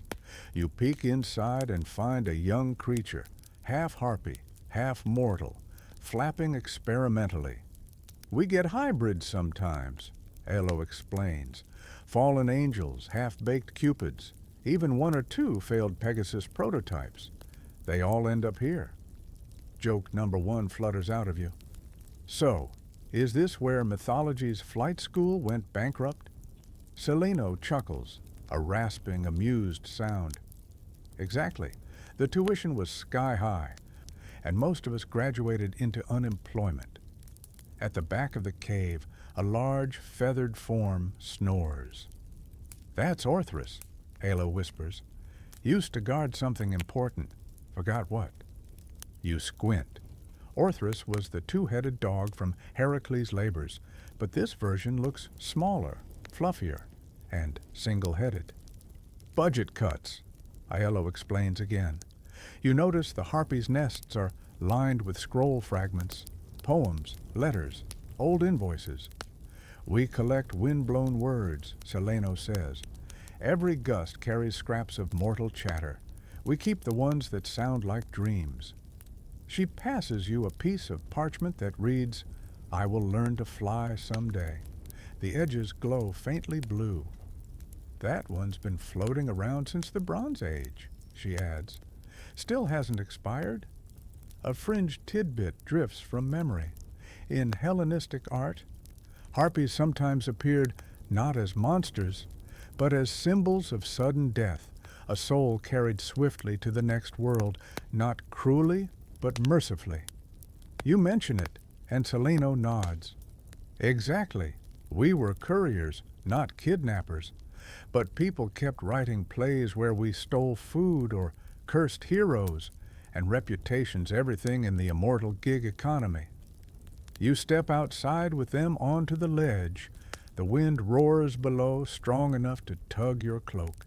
Feathers scatter like confetti from forgotten celebrations. Aiello stretches her wings experimentally. We still practice sometimes, she says. Old habits.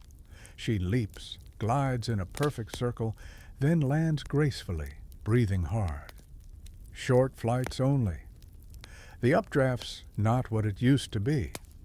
A mainstream fact tickles your memory. Pegasus, the winged horse born from Medusa's blood, symbolized divine inspiration, often paired with muses. Historians still argue whether he was originally a weather symbol like the harpies or a poetic later invention. Aello glances at you, amused. We knew him, you know. Nice kid, terrible listener, always galloping before he looked. Behind her, a cluster of smaller winged beings gathers, cherub-like cupids polishing arrows, winged lions cleaning their paws, and something that looks suspiciously like a mechanical bird with a crank on its side. Oh, that's one of Daedalus's prototypes, Cellino says, noticing your stare. Never quite got off the ground.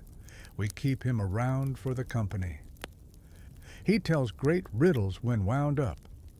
Joke number 2 comes easily. So it's like a halfway house for grounded myths. Aello grins. Exactly. We prefer aerial retirement community. We have group therapy every Tuesday. Theme this week, accepting altitude anxiety. The wind picks up again, carrying faint laughter from somewhere far below. Cellino's eyes follow it, softening. That's the best part, she says. When mortals laugh, we can ride the sound waves. Keeps us airborne for a few seconds. You listen carefully, and indeed every gust hums with echoes, festival shouts, market gossip, maybe even a lullaby. The harpies lean into it like surfers catching invisible tides. Historians still argue whether the harpies' screeching cries in myth were meant to terrify or to lament, songs of warning rather than malice. You hear the truth in their voices now. The sound they make is neither cruel nor beautiful. It's simply honest, the noise of beings who remember flight but no longer crave the sky. Joke number 3 arrives gentle. Have you considered a rebrand? Harpies, sustainable gliders of emotion. Cellino laughs until a feather comes loose. Oh, we tried slogans. None tested well with focus groups. She sighs, then smiles. But we did start a wind farm, literally. We sing into the turbines. Keeps the lights on in Delphi. Aello hands you a small feather, pale gray streaked with gold. For balance, she says. If you ever feel grounded too long, hold it up. Remember, falling and flying feel the same for a while. The night thickens, wind curling around you like cool silk. The harpies return to their perches, murmuring soft lullabies to the air. The mechanical bird whirs once, clatters, and falls quiet. You glance upward at the stars, distant, wingless lights, and realize the mythic sky is still crowded with those who almost flew. Below the cliffs, you see the faint glimmer of torchlight, a shoreline, an island perhaps. Shapes move there, slow and weary. You sense it before you see it. Heroes, not the famous ones, but the half-finished, the unnamed, the cut from epic drafts. The island of discontinued heroes waits beyond the surf. You thank the harpies, promise to remember their songs, and begin your descent. The wind carries their last words after you. Don't rush. Even gravity deserves respect. You reach the shore just before dawn when the sky is half peach, half bruise. The water hushes around your ankles, lukewarm and thick with seaweed. Ahead, faint firelight flickers across a low island, a sleepy, unremarkable piece of land that somehow hums with disappointment. This, you realize, must be the island of discontinued heroes. The sand crunches softly underfoot, strewn with shields that look barely used. A bronze spear juts from the ground like a marker for lost ambition. You hear voices, soft, familiar in cadence, but stripped of the booming confidence heroes usually wear. The smell of roasted fish mixes with damp leather, and the ghost of old applause. A man in a dented helmet spots you and waves. Visitor, welcome to the island of almost. His smile is friendly, if tired. Name's Melanthios. I was supposed to be a tragic sidekick in the Odyssey, but Homer cut my subplot. He gestures around. Happens to a lot of us. You follow him toward a cluster of huts built from driftwood and recycled myth. Around a communal fire sit perhaps a dozen figures, each with the kind of posture that says used to be somebody. A woman with a lion tattoo polishes a sword she clearly hasn't drawn in centuries. Call me Damaris, she says. Was training to slay a sea serpent until Perseus got the gig. She holds up the blade. Still sharp, though. We do maintenance. A mainstream fact surfaces. Greek oral poetry was flexible, almost modular. Bards adjusted characters and scenes to fit the performance or local tastes. Some heroes appeared once, shown briefly, then vanished. Others were duplicated, merged, or downgraded. Historians still argue whether there ever was a single canonical version of myth or just a long chain of improvisations. You look around the fire and see the casualties of that improvisation, living footnotes sipping mead from cracked goblets. One man sits apart, staring at the horizon. His armor gleams faintly, though it's patched with rope. That's Leontian, Melanthios whispers, half-brother to Theseus. Same dad, different editor. Leontian sighs. They told me my quest lacked moral tension. Apparently, rescuing fishermen doesn't sell amphorae. He tosses a pebble into the surf. I just wanted good reviews. Nearby, a woman adjusts her wingless sandals. Euphemie, she introduces herself. Heroine of eloquence. My special power was persuasive compliments. Turns out no one wanted diplomacy in an epic. She smirks. I'd have talked Achilles down, but where's the fun in that? They laugh together, a sound not bitter, just comfortably resigned. You sit beside them, and someone passes you a roasted crab leg. The taste is smoky, unexpectedly delicious. We still practice our skills, Damaris says. Old habits die hard. Every full moon, we hold rehearsals, duels, monster hunts, dramatic rescues. Then we grade each other. She winks. Participation trophies all around. Joke number 1 slips out. So this is basically mythological community theater? Melanthios grins. Exactly. We even have a director, Eubulos, ex-poet turned life coach. He gestures to a bearded man scribbling notes on a wax tablet. He says we're redefining heroism as self-care. You watch Eubulos clap his hands for attention. All right, everyone, he says. Today's exercise, heroic posture and intentional breathing. The group groans, but obeys. Shoulders back, destiny forward. Breathe like the fates aren't watching. It's half absurd, half touching. A fringe tidbit flutters up from memory. Archaeologists on Crete found a tablet listing local cults of minor heroes. Some only worshipped in one village, often for virtues as specific as good harvest timing or reliable ferry service. Forgotten by the big epics, these local champions lived on quietly. You mention this, and Euphemie brightens. See? We mattered somewhere. A tall figure approaches from the shadows, broad-shouldered, carrying a harp instead of a sword. Name's Ferris, he says. Was written to be Jason's bard. They gave the job to Orpheus instead. Said I lacked tragedy. He plucks a string, and the note trembles, sweet and unsure. But out here, we write our own endings. The group nods approvingly. He's good, Damaris says. We've been composing what you might call a medium epic, a saga about contentment. Ferris grins. Working title, The Adequate Adventures. You laugh so hard one of the nymphs tending the fire hands you a napkin. Historians still argue whether the Greeks truly admired perfection or simply persistence. The big names, Heracles, Odysseus, succeeded mostly because they kept failing forward. These forgotten ones prove the same pattern. They're not bitter that history moved on. They're just surprised no one stayed to watch the encore. Joke number 2. Ever think about starting a union for canceled heroes? Leontian perks up.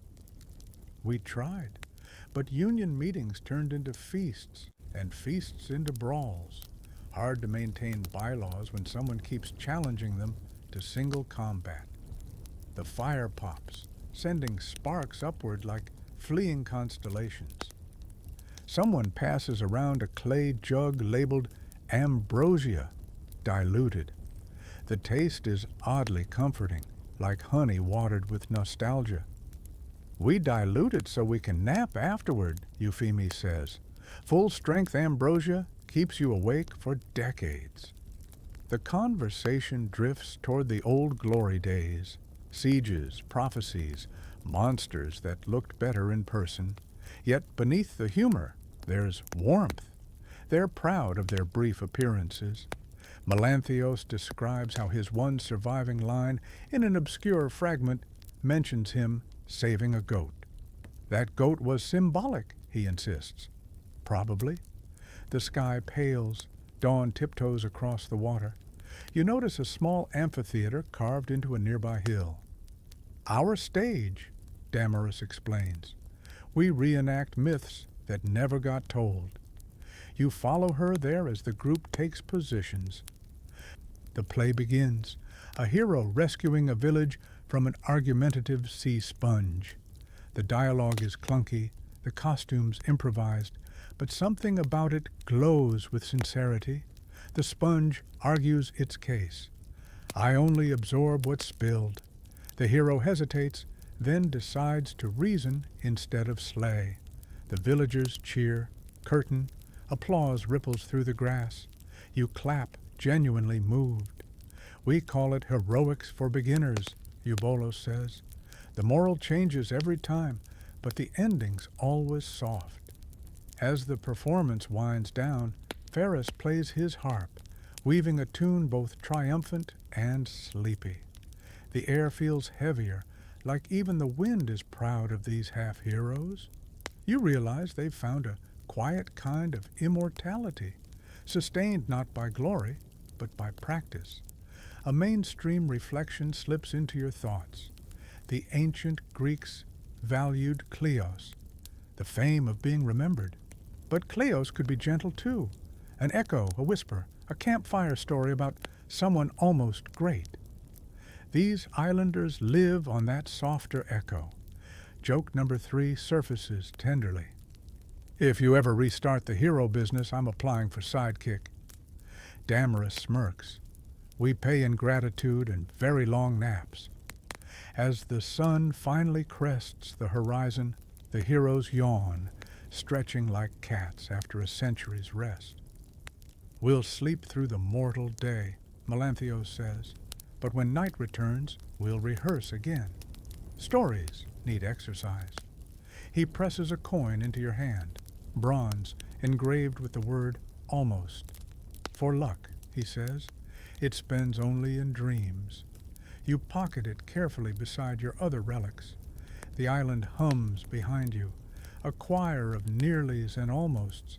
As you board a creaky boat left waiting by unseen hands, the waves rock you gently. Ahead, faint lights shimmer on the mainland, household windows maybe. The air smells of hearth smoke and everyday magic. It's time, you sense, to meet the spirits that never left human homes, the invisible roommates of myth, rearranging spoons and whispering lullabies while mortals sleep. You let the oars dip once, twice, and drift toward that faint glow. The shoreline blurs into cobbled streets, and the tang of salt gives way to the warm smell of bread and hearth smoke. You walk through an empty village that hums faintly even without a single door open. Curtains flutter, chairs creak, and the faintest clink of silverware echoes from unseen rooms. Welcome to the lands of the household spirits nobody invited. The first one you meet doesn't introduce itself. It's just there, shifting the spoon in a cup of cooling tea, straightening a crooked painting.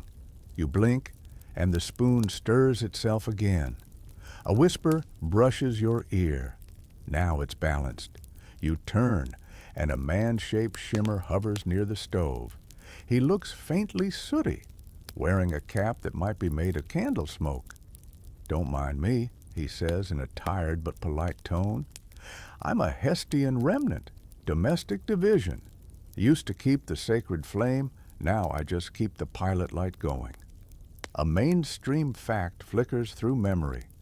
Every Greek home once kept a small shrine to Hestia, goddess of the hearth. Families poured her the first and last drops of wine at every meal.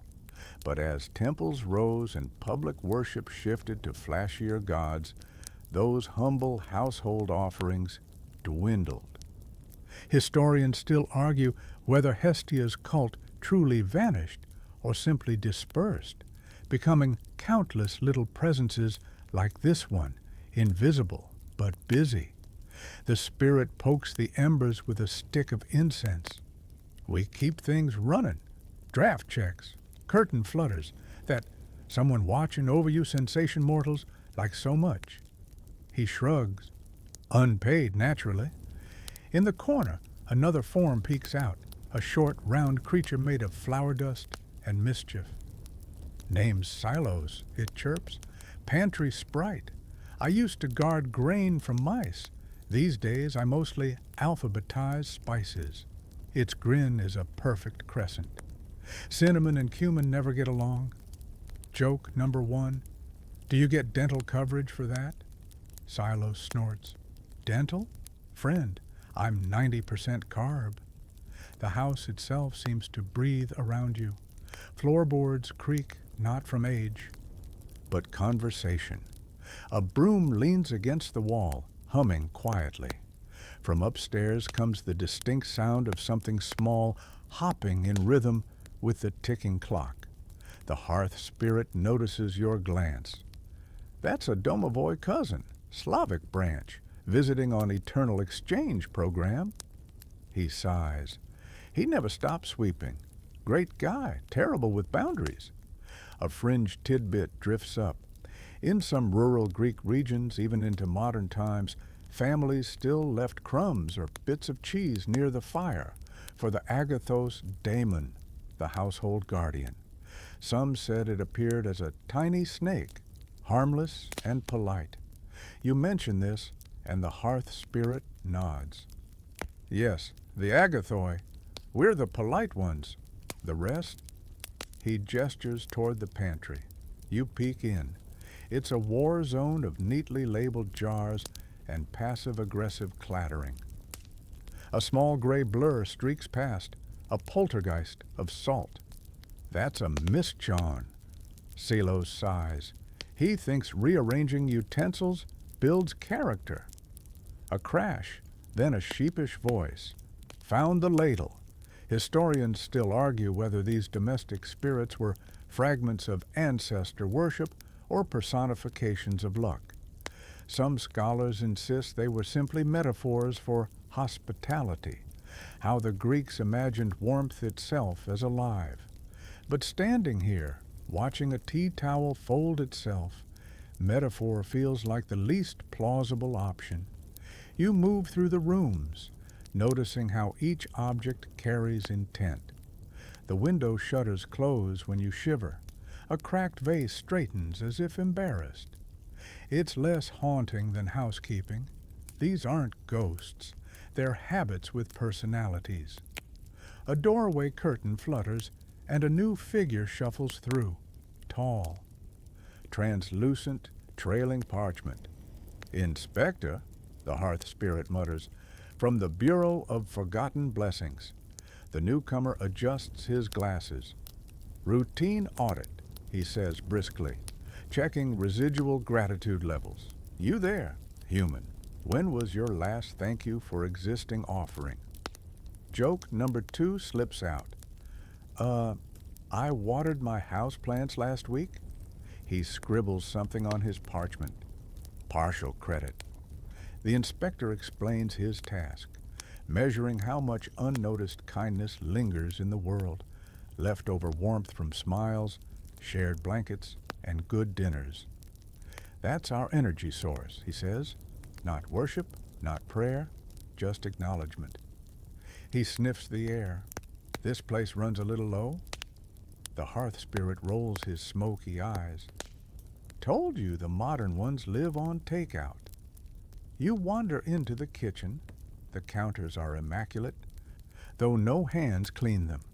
A faint hum rises from the kettle. It's singing to itself, badly off key, but enthusiastic. You sit, and the air grows comfortable, almost affectionate. A mainstream note hums in your head. Ancient Greeks had no single word for supernatural in the household sense.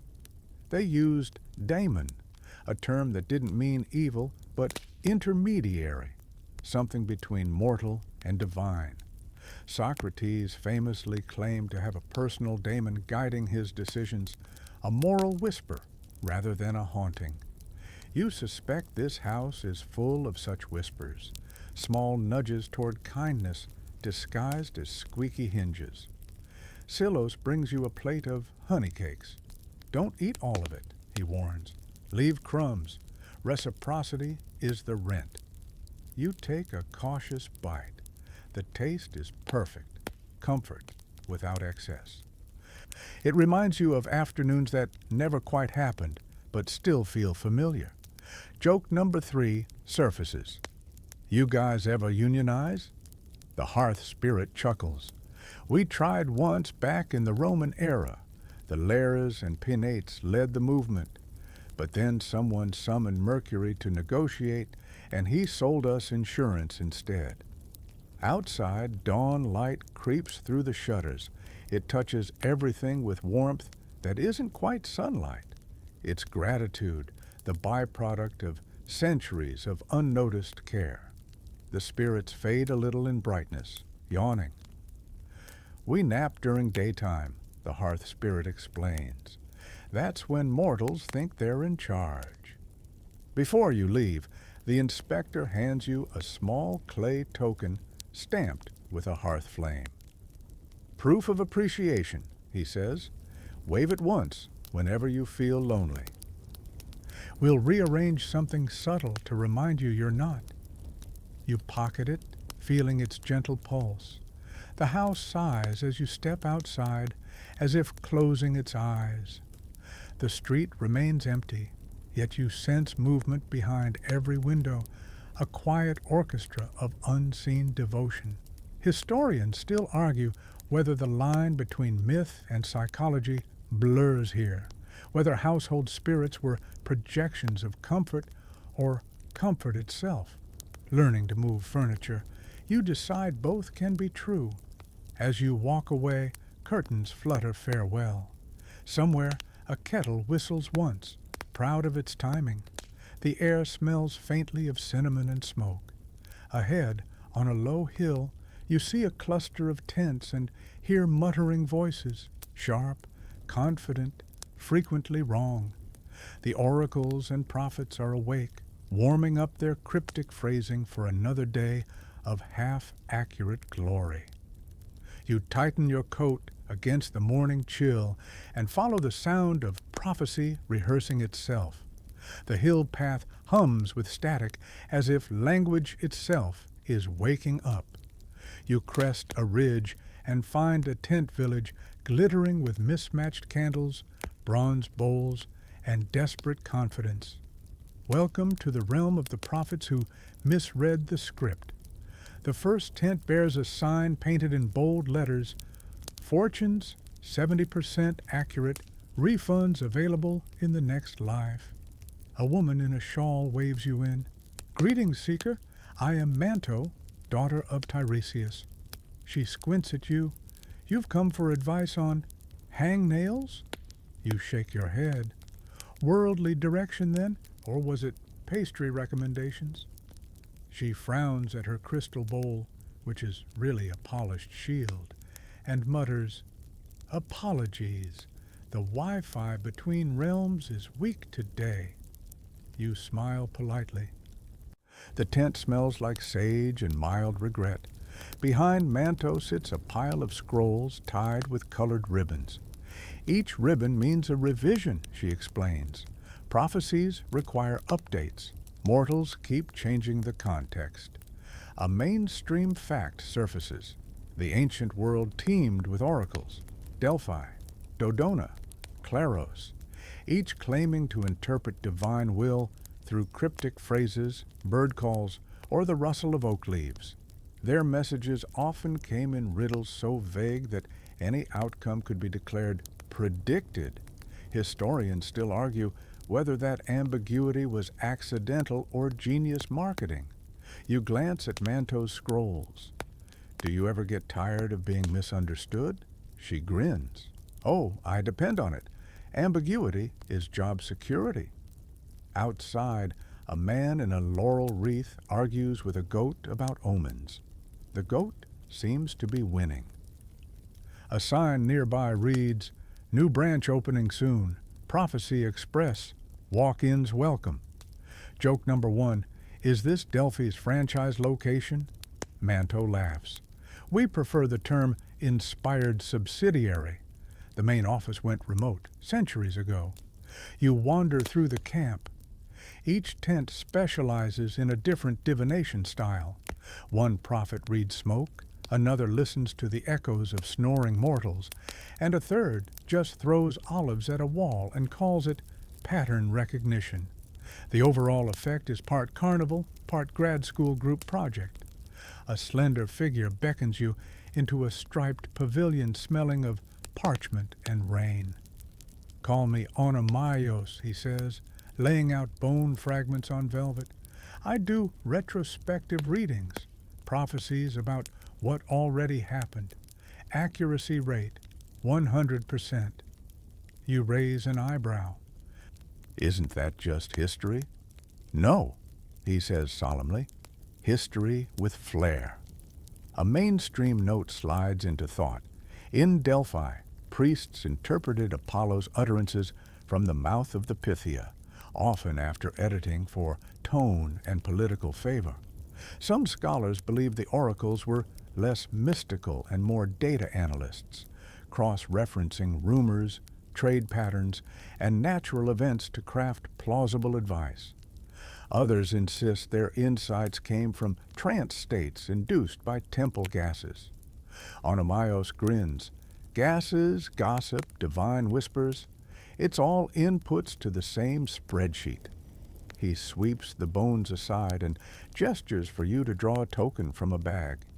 You pull out a small clay disc marked with a spiral. "Ah," he says, eyes gleaming. "That means confusion ahead, but manageable confusion." He nods proudly. "See? Instant accuracy." As you leave, a gust of wind lifts the tent flaps and reveals another stall, the Department of Corrective Visions. A harried clerk scribbles over scrolls with a quill dipped in gold.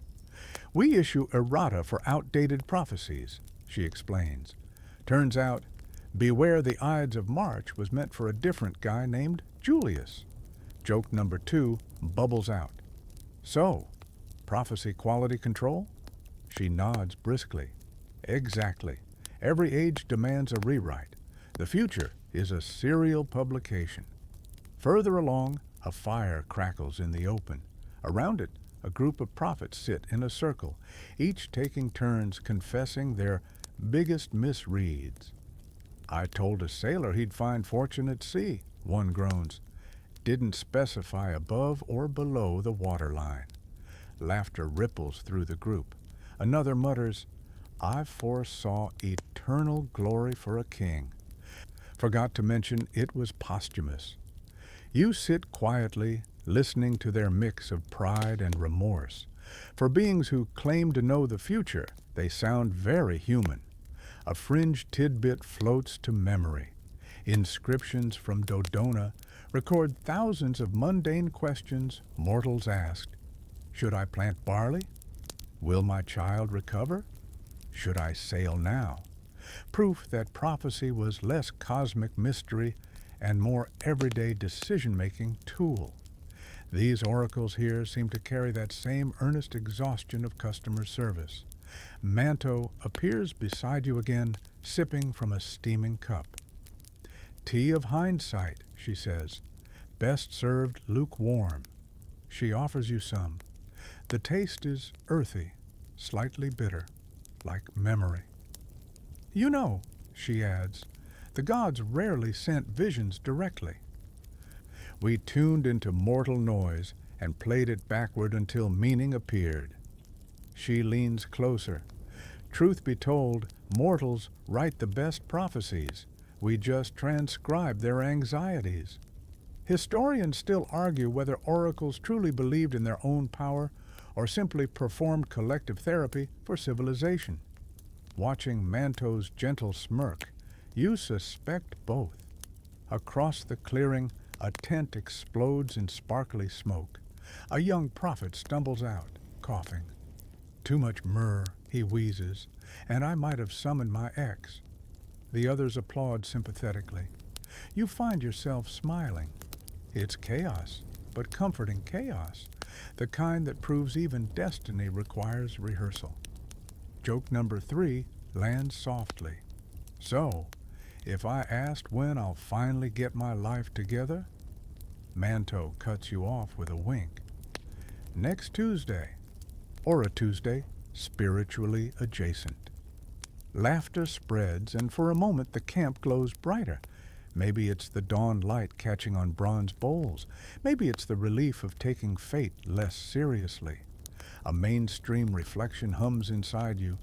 Delphi's oracle once told Croesus that if he crossed a great river, a mighty empire would fall. He did, his own. Ambiguity as poetry or precision in disguise. The prophets here would say both, and bill you for interpretation.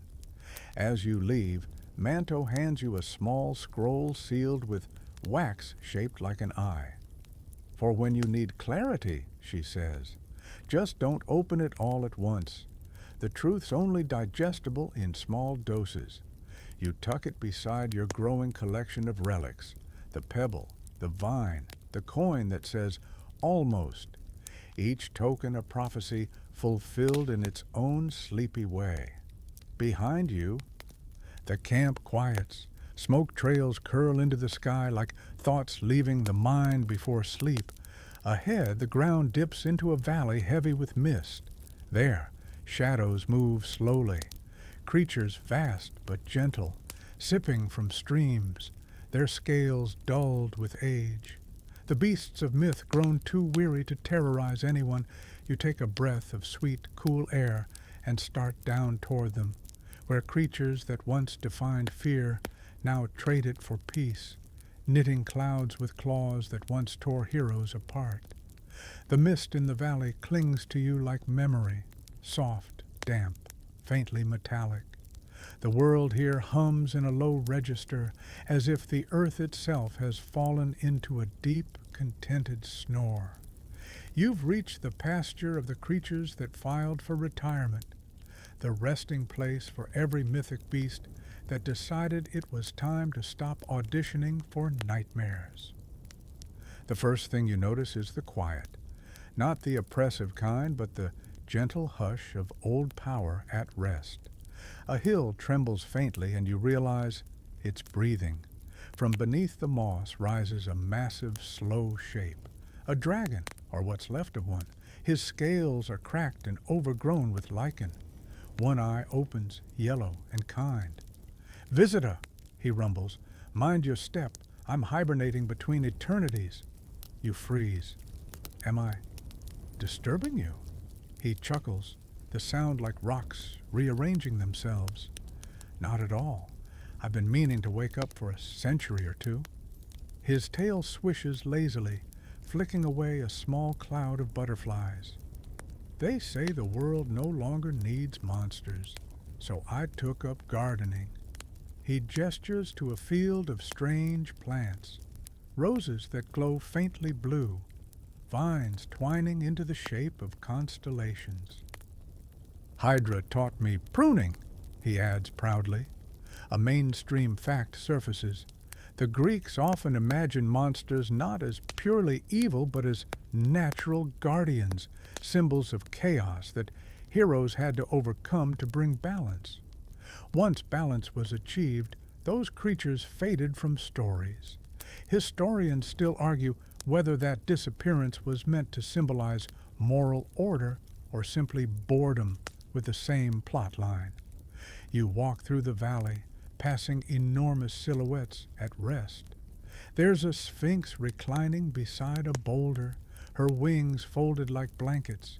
She's knitting something, cloud thread stretched between her claws. Used to ask riddles, she says, not looking up. But people stopped answering thoughtfully. Everyone just Googled the answers. She squints at you. I suppose you came for wisdom. You shake your head. Just curiosity. Her expression softens. Good. Curiosity's quieter. Next to her, a chimera lounges near a lake, sipping lazily from the surface. The lion's head yawns, the goat's head nibbles grass, and the serpent tail plays solitaire with fallen leaves. Multitasking never paid off, the lion grumbles. We tried to modernize, filed for LLC status as Mythic Threats, Inc., but the paperwork was endless. The goat snorts. We're better off freelance. Joke number 1 slides out. So what's the retirement plan for legendary creatures? The lion smirks.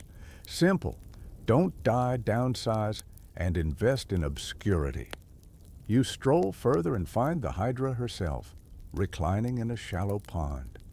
Only 3 heads remain. The others wave from nearby stumps, detached but cheerful. Reduced hours, she explains. Too many clients complained about overservice. Each head takes turns knitting kelp scarves. Keeps us from biting things.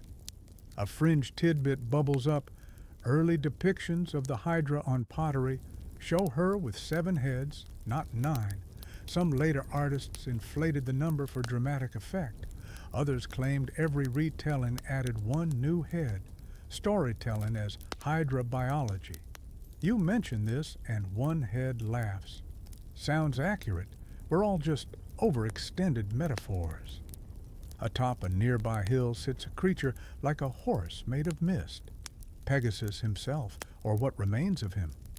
His once silver wings are translucent now, quivering with twilight.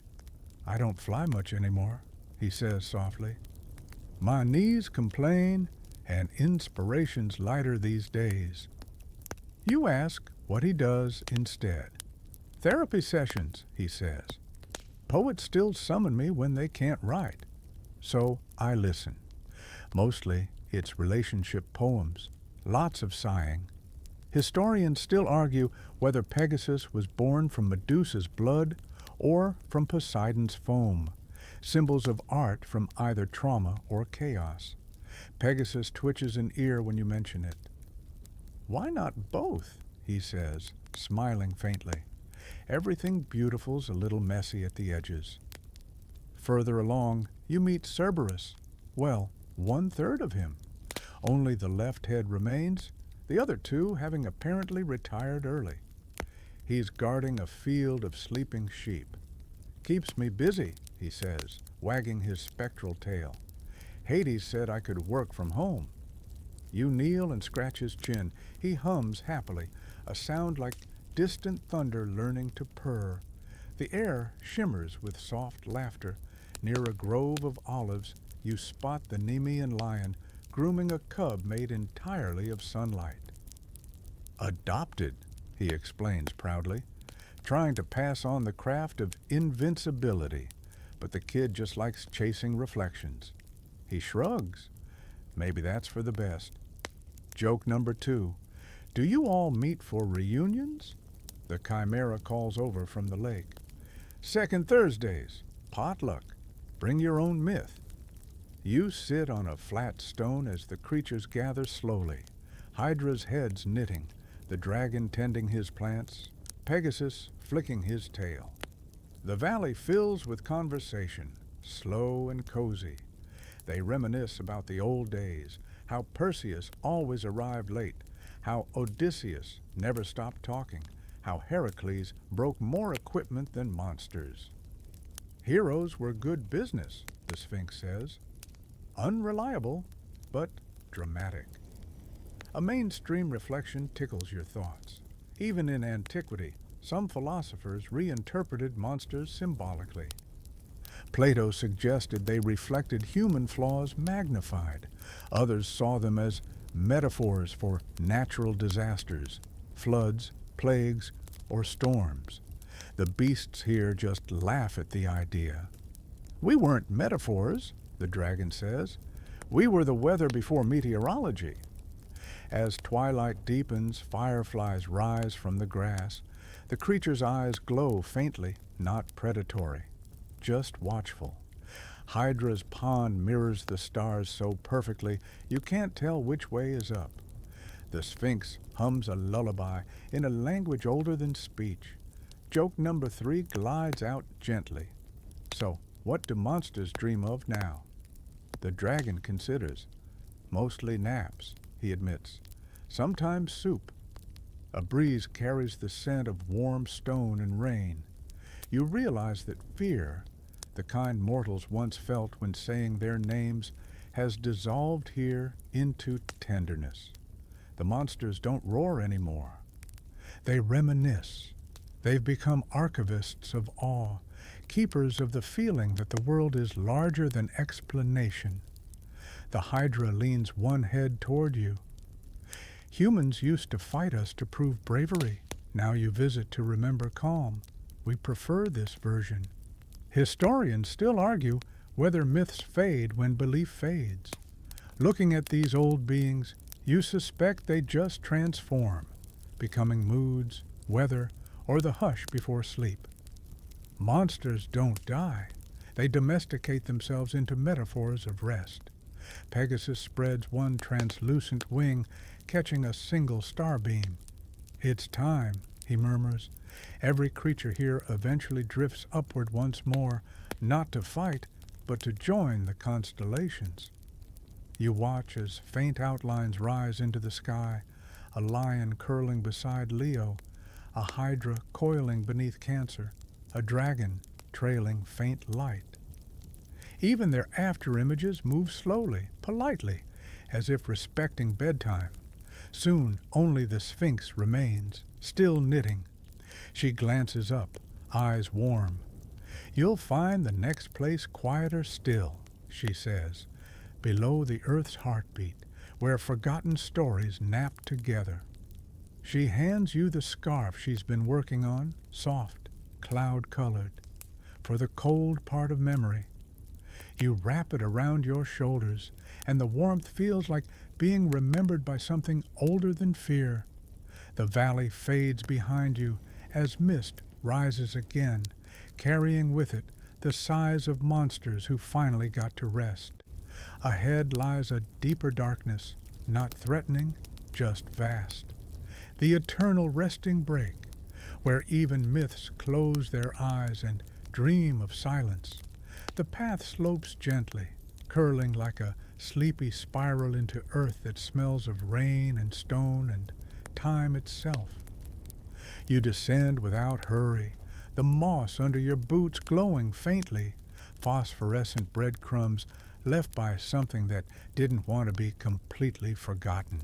There's no real border here, no gate or guardian. The air simply changes, thickening until every breath feels like velvet. Welcome to the eternal resting break, the half-dream country where forgotten myths nap under museums and mountains alike, waiting for tourists who never come. At first glance, it looks like an abandoned station.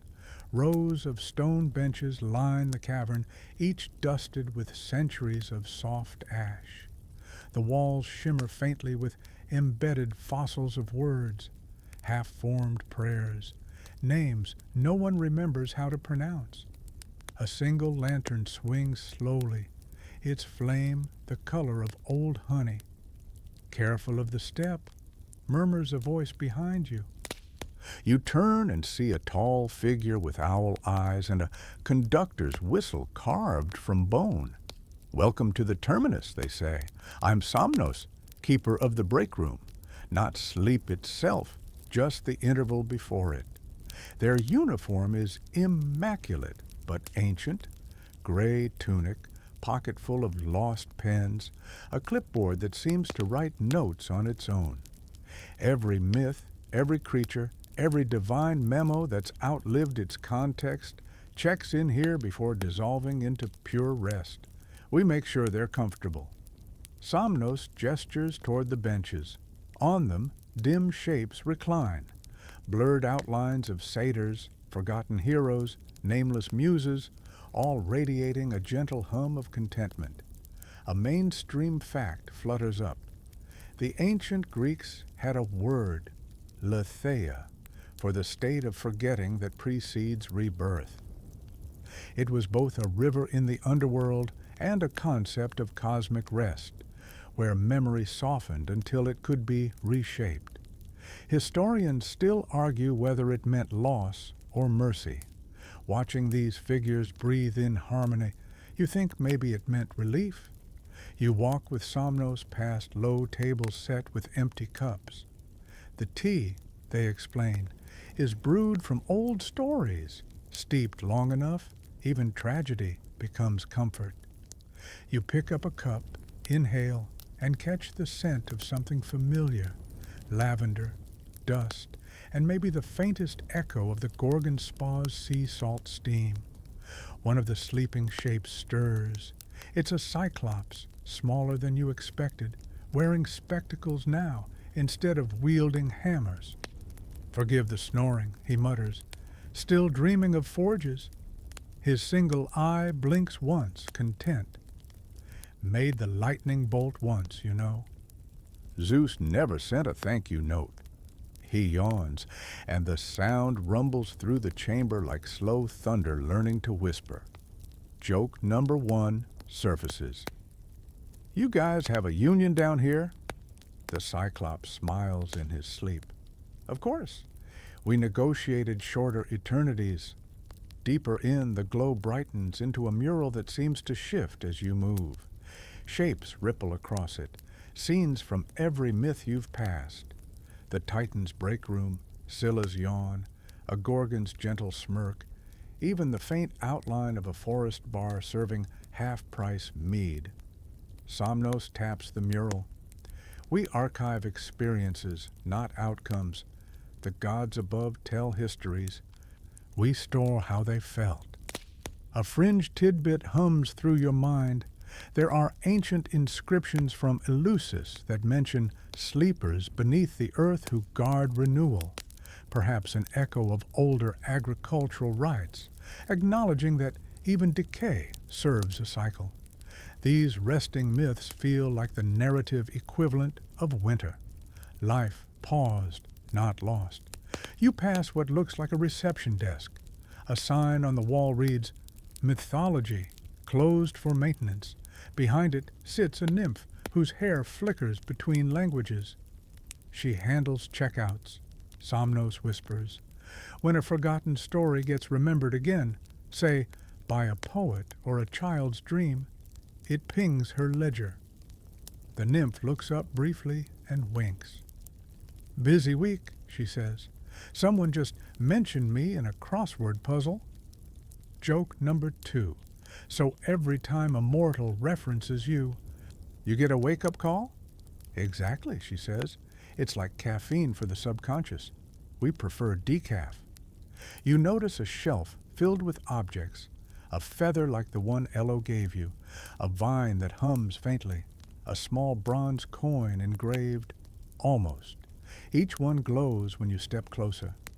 Lost and found of belief, Somnos explains. When mortals forget their metaphors, we store them here until they remember themselves again.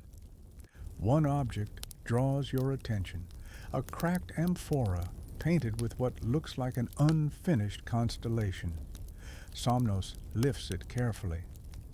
That one's from a story never finished, they say softly. A hero set out, but the bard fell asleep mid-verse. He's still waiting for his ending. Historians still argue whether myth has an end point or if it simply cycles, retold, reframed, rebranded across cultures. The sleepers here are evidence of the latter. You can feel them dreaming of reincarnation, of sequels, of stories reborn in new languages.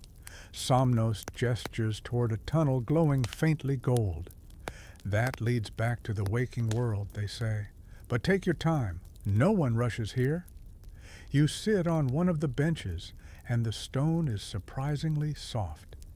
The silence feels alive, almost chatty in its calm. Across from you, a creature like a winged cat stretches, curls its tail, and sighs. Used to guard temple treasures, it murmurs. Now I guard naps. Its wings twitch. Best assignment I ever had. Joke number 3 drifts lazily. So this is what happens when myths get tenure. The cat grins without opening its eyes. We prefer to call it sabbatical. Somnos chuckles, folding their clipboard. Every story needs a pause. If they didn't rest, they'd crumble under repetition. Mortals think they run out of myths. Really, myths run out of energy. You realize that this valley beneath memory is less a graveyard and more a break room between chapters. Somewhere above, storytellers still speak names they don't understand. Every whisper, every bedtime tale, every misremembered god gives these beings a heartbeat. You close your eyes for a moment, and the air feels thick with familiar voices. The harpy's laughter in the wind, the titan's sigh, the gentle splash of Charybdis's whirlpool nap. You're not sure if it's memory or echo. Maybe both. Somnos touches your shoulder lightly. Time to rejoin the dream, they whisper. The myths are almost asleep enough to let you through. You stand, stretch, and glance one last time around the chamber. The mural's colors shift again, revealing faint constellations drawn across its surface, the creatures of the valley ascending, carrying their calm with them. For a heartbeat, you recognize the pattern. It's a map of every place you've been tonight. The dots connect like breathing. Somnos raises the lantern, and the air folds around you like a blanket. Next stop, they murmur, is silence. As you climb the last incline, the humming fades. You feel light, as if you've left your noise behind. The earth exhales, and you realize it's not darkness waiting beyond. It's rest itself, infinite and kind. You step out of the last tunnel into a sky so quiet it feels padded, the horizon stitched with pale thread, like the world put on its softest sweater. The ground beneath you is not earth, not cloud, more like the page of a book that has forgotten its ink. You walk, and the page carries you, and the things you've gathered tonight, pebble, feather, vine, coin, scarf, little clay hearth token, tug gently in your pocket, like reminders arranging themselves for bedtime. The air tastes of moonlight cooled in a clay cup. Ahead, a low dune rises, and beyond it, a shallow lake, spread thin as a sigh. The surface holds no reflection, only possibility, the way a blank line invites a name. You kneel and touch it. It's cool as polished marble, warm as a palm. Ripples run outward in patient rings. You sense this is where stories come to sleep, not to die, just to blur their edges until tomorrow. You let your breath slow, and the lake obliges, mirroring rhythm for rhythm. Thin silhouettes drift at the edges, a satyr laying down his panpipes, a harpy folding her ache into feathers, the retired dragon turning once, twice, before settling like a hill under a snowless winter. The judge's stamps soften into gentle raindrops. The Gorgon spa's kettle releases one last thread of steam, and then rests, finally satisfied with the room's humidity. Even the Titan's breakroom goes quiet. Kronos forgets his pebble game mid-arc, and the pebble enjoys its first uninterrupted fall. A mainstream fact drifts up with the steadiness of a well-anchored truth. Long before anyone wrote them, these myths lived in mouths and music. Rhapsodes carried the Iliad and Odyssey across festivals, breathing hexameter into dawns. The muses were invoked so memory wouldn't drop a stitch. You can almost hear the kithara in the wind. No melody, only the outline of one, the way a lullaby hums after the child is asleep. You sit and untangle your tokens. The feather from Elo catches the breeze and doesn't fly. It simply persuades the air to sit beside you. The vine from the forest twines around your wrist, leafy and polite. The pebble from Stheno hums with a pause so clean it feels like fresh linen. The bronze coin that says almost warms like a compliment that landed late but still counts.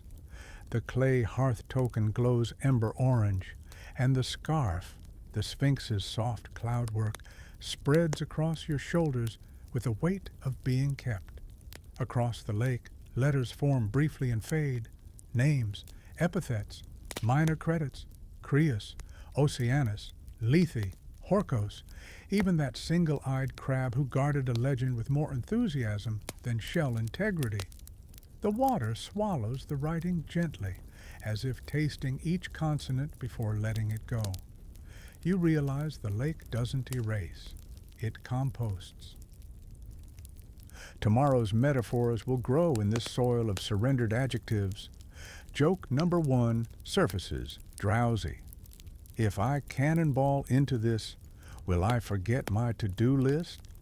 The lake offers a very dignified ripple that feels like, please walk. We just pressed the surface. A faint shape sits beside you and becomes someone because you expected it to. Somnos, perhaps, or the idea of somnos, setting down the bone whistle. You brought them all back, the figure says, not to fame, just to feltness. You shrug. Felt is plenty. Felt keeps people warm. Historians still argue whether myths fade because belief wanes or because cultures molt and need new skins. Standing here, you suspect both, also neither. Stories do what rivers do. They look like they move, but really, it's us. We are the flow, and myths are the banks, adjusted by every season. A whisper. Offerings? You lay the tokens out, feather, vine, pebble, coin, token, scarf. The lake examines each with the bedside manner of a kindly librarian. It returns everything but the coin. Almost it keeps, spins it once on its surface, then drinks the sound. Fair, you murmur. That one was always a lullaby. A fringed tidbit leans in like a secret you're allowed to keep. Somewhere in a dusty storeroom in Thessaly, a tile waits with a Gorgonean whose tongue has been politely sanded off by centuries of rain, and yet the house it once guarded still feels unreasonably lucky. Is it superstition? Is it plumbing? The curators can't agree, and the cat always sleeps under that shelf. You decide this is exactly the kind of data peer review should consider. Joke number 2 yawns. If peer review happens here, do we call it peer review? The lake approves this pun against its better judgment, rewarding you with one aristocratic plop. Windless, the sky still manages to move, constellations commuting. You think of Pegasus offering therapy hours, of Cerberus watching sheep, of harpies singing into turbines, of interns logging prayers with a kindness that feels bigger than thunder. You think of the household spirits lining up gratitude like dominoes. You think of prophecies corrected in gold, of underworld forms stamped not with doom, but with dignity. You think of titans who learned to be small and found peace in it. You press your palm to the pebble. It quiets even your bones. You drape the scarf higher. It gathers your breaths like a librarian shelving exhalations by genre. You realize you've been collecting permissions all night. To pause. To almost, to forget just enough. To remember just right. To be a B-side. To retire. To rehearse. Joke number 3 arrives smiling at its own timing. I should invoice sleep for tonight's consulting. Sleep, already halfway through doing you a favor, tips an invisible hat. Payment will be in hours. A low bell rings from nowhere recognizable, not a summons, just the suggestion of a horizon. The figure beside you stands. Last call, they say softly, not for trains, for narration. You look one more time at the lake. It looks back the way pages do, ready if you are, patient if you aren't. You gather what was returned, feather, vine, pebble, token, scarf, and leave a thumbprint on the shore. The shore keeps it like a pressed flower. As you rise, the air lengthens into comfort. The path home appears not ahead, but all around. The way sleep appears, first as a rumor, then as a room. You walk without hurry, and every step is slower than the last, not from weariness, but consent. The sky unstitches itself gently, and you pass through the opening as if it were made for you, because tonight it is. The wind down drifts in like a curtain lowered by kind hands. You let your shoulders drop, let your jaw loosen, and breathe in the shape of a quiet lake, breathing out the last crumbs of the day.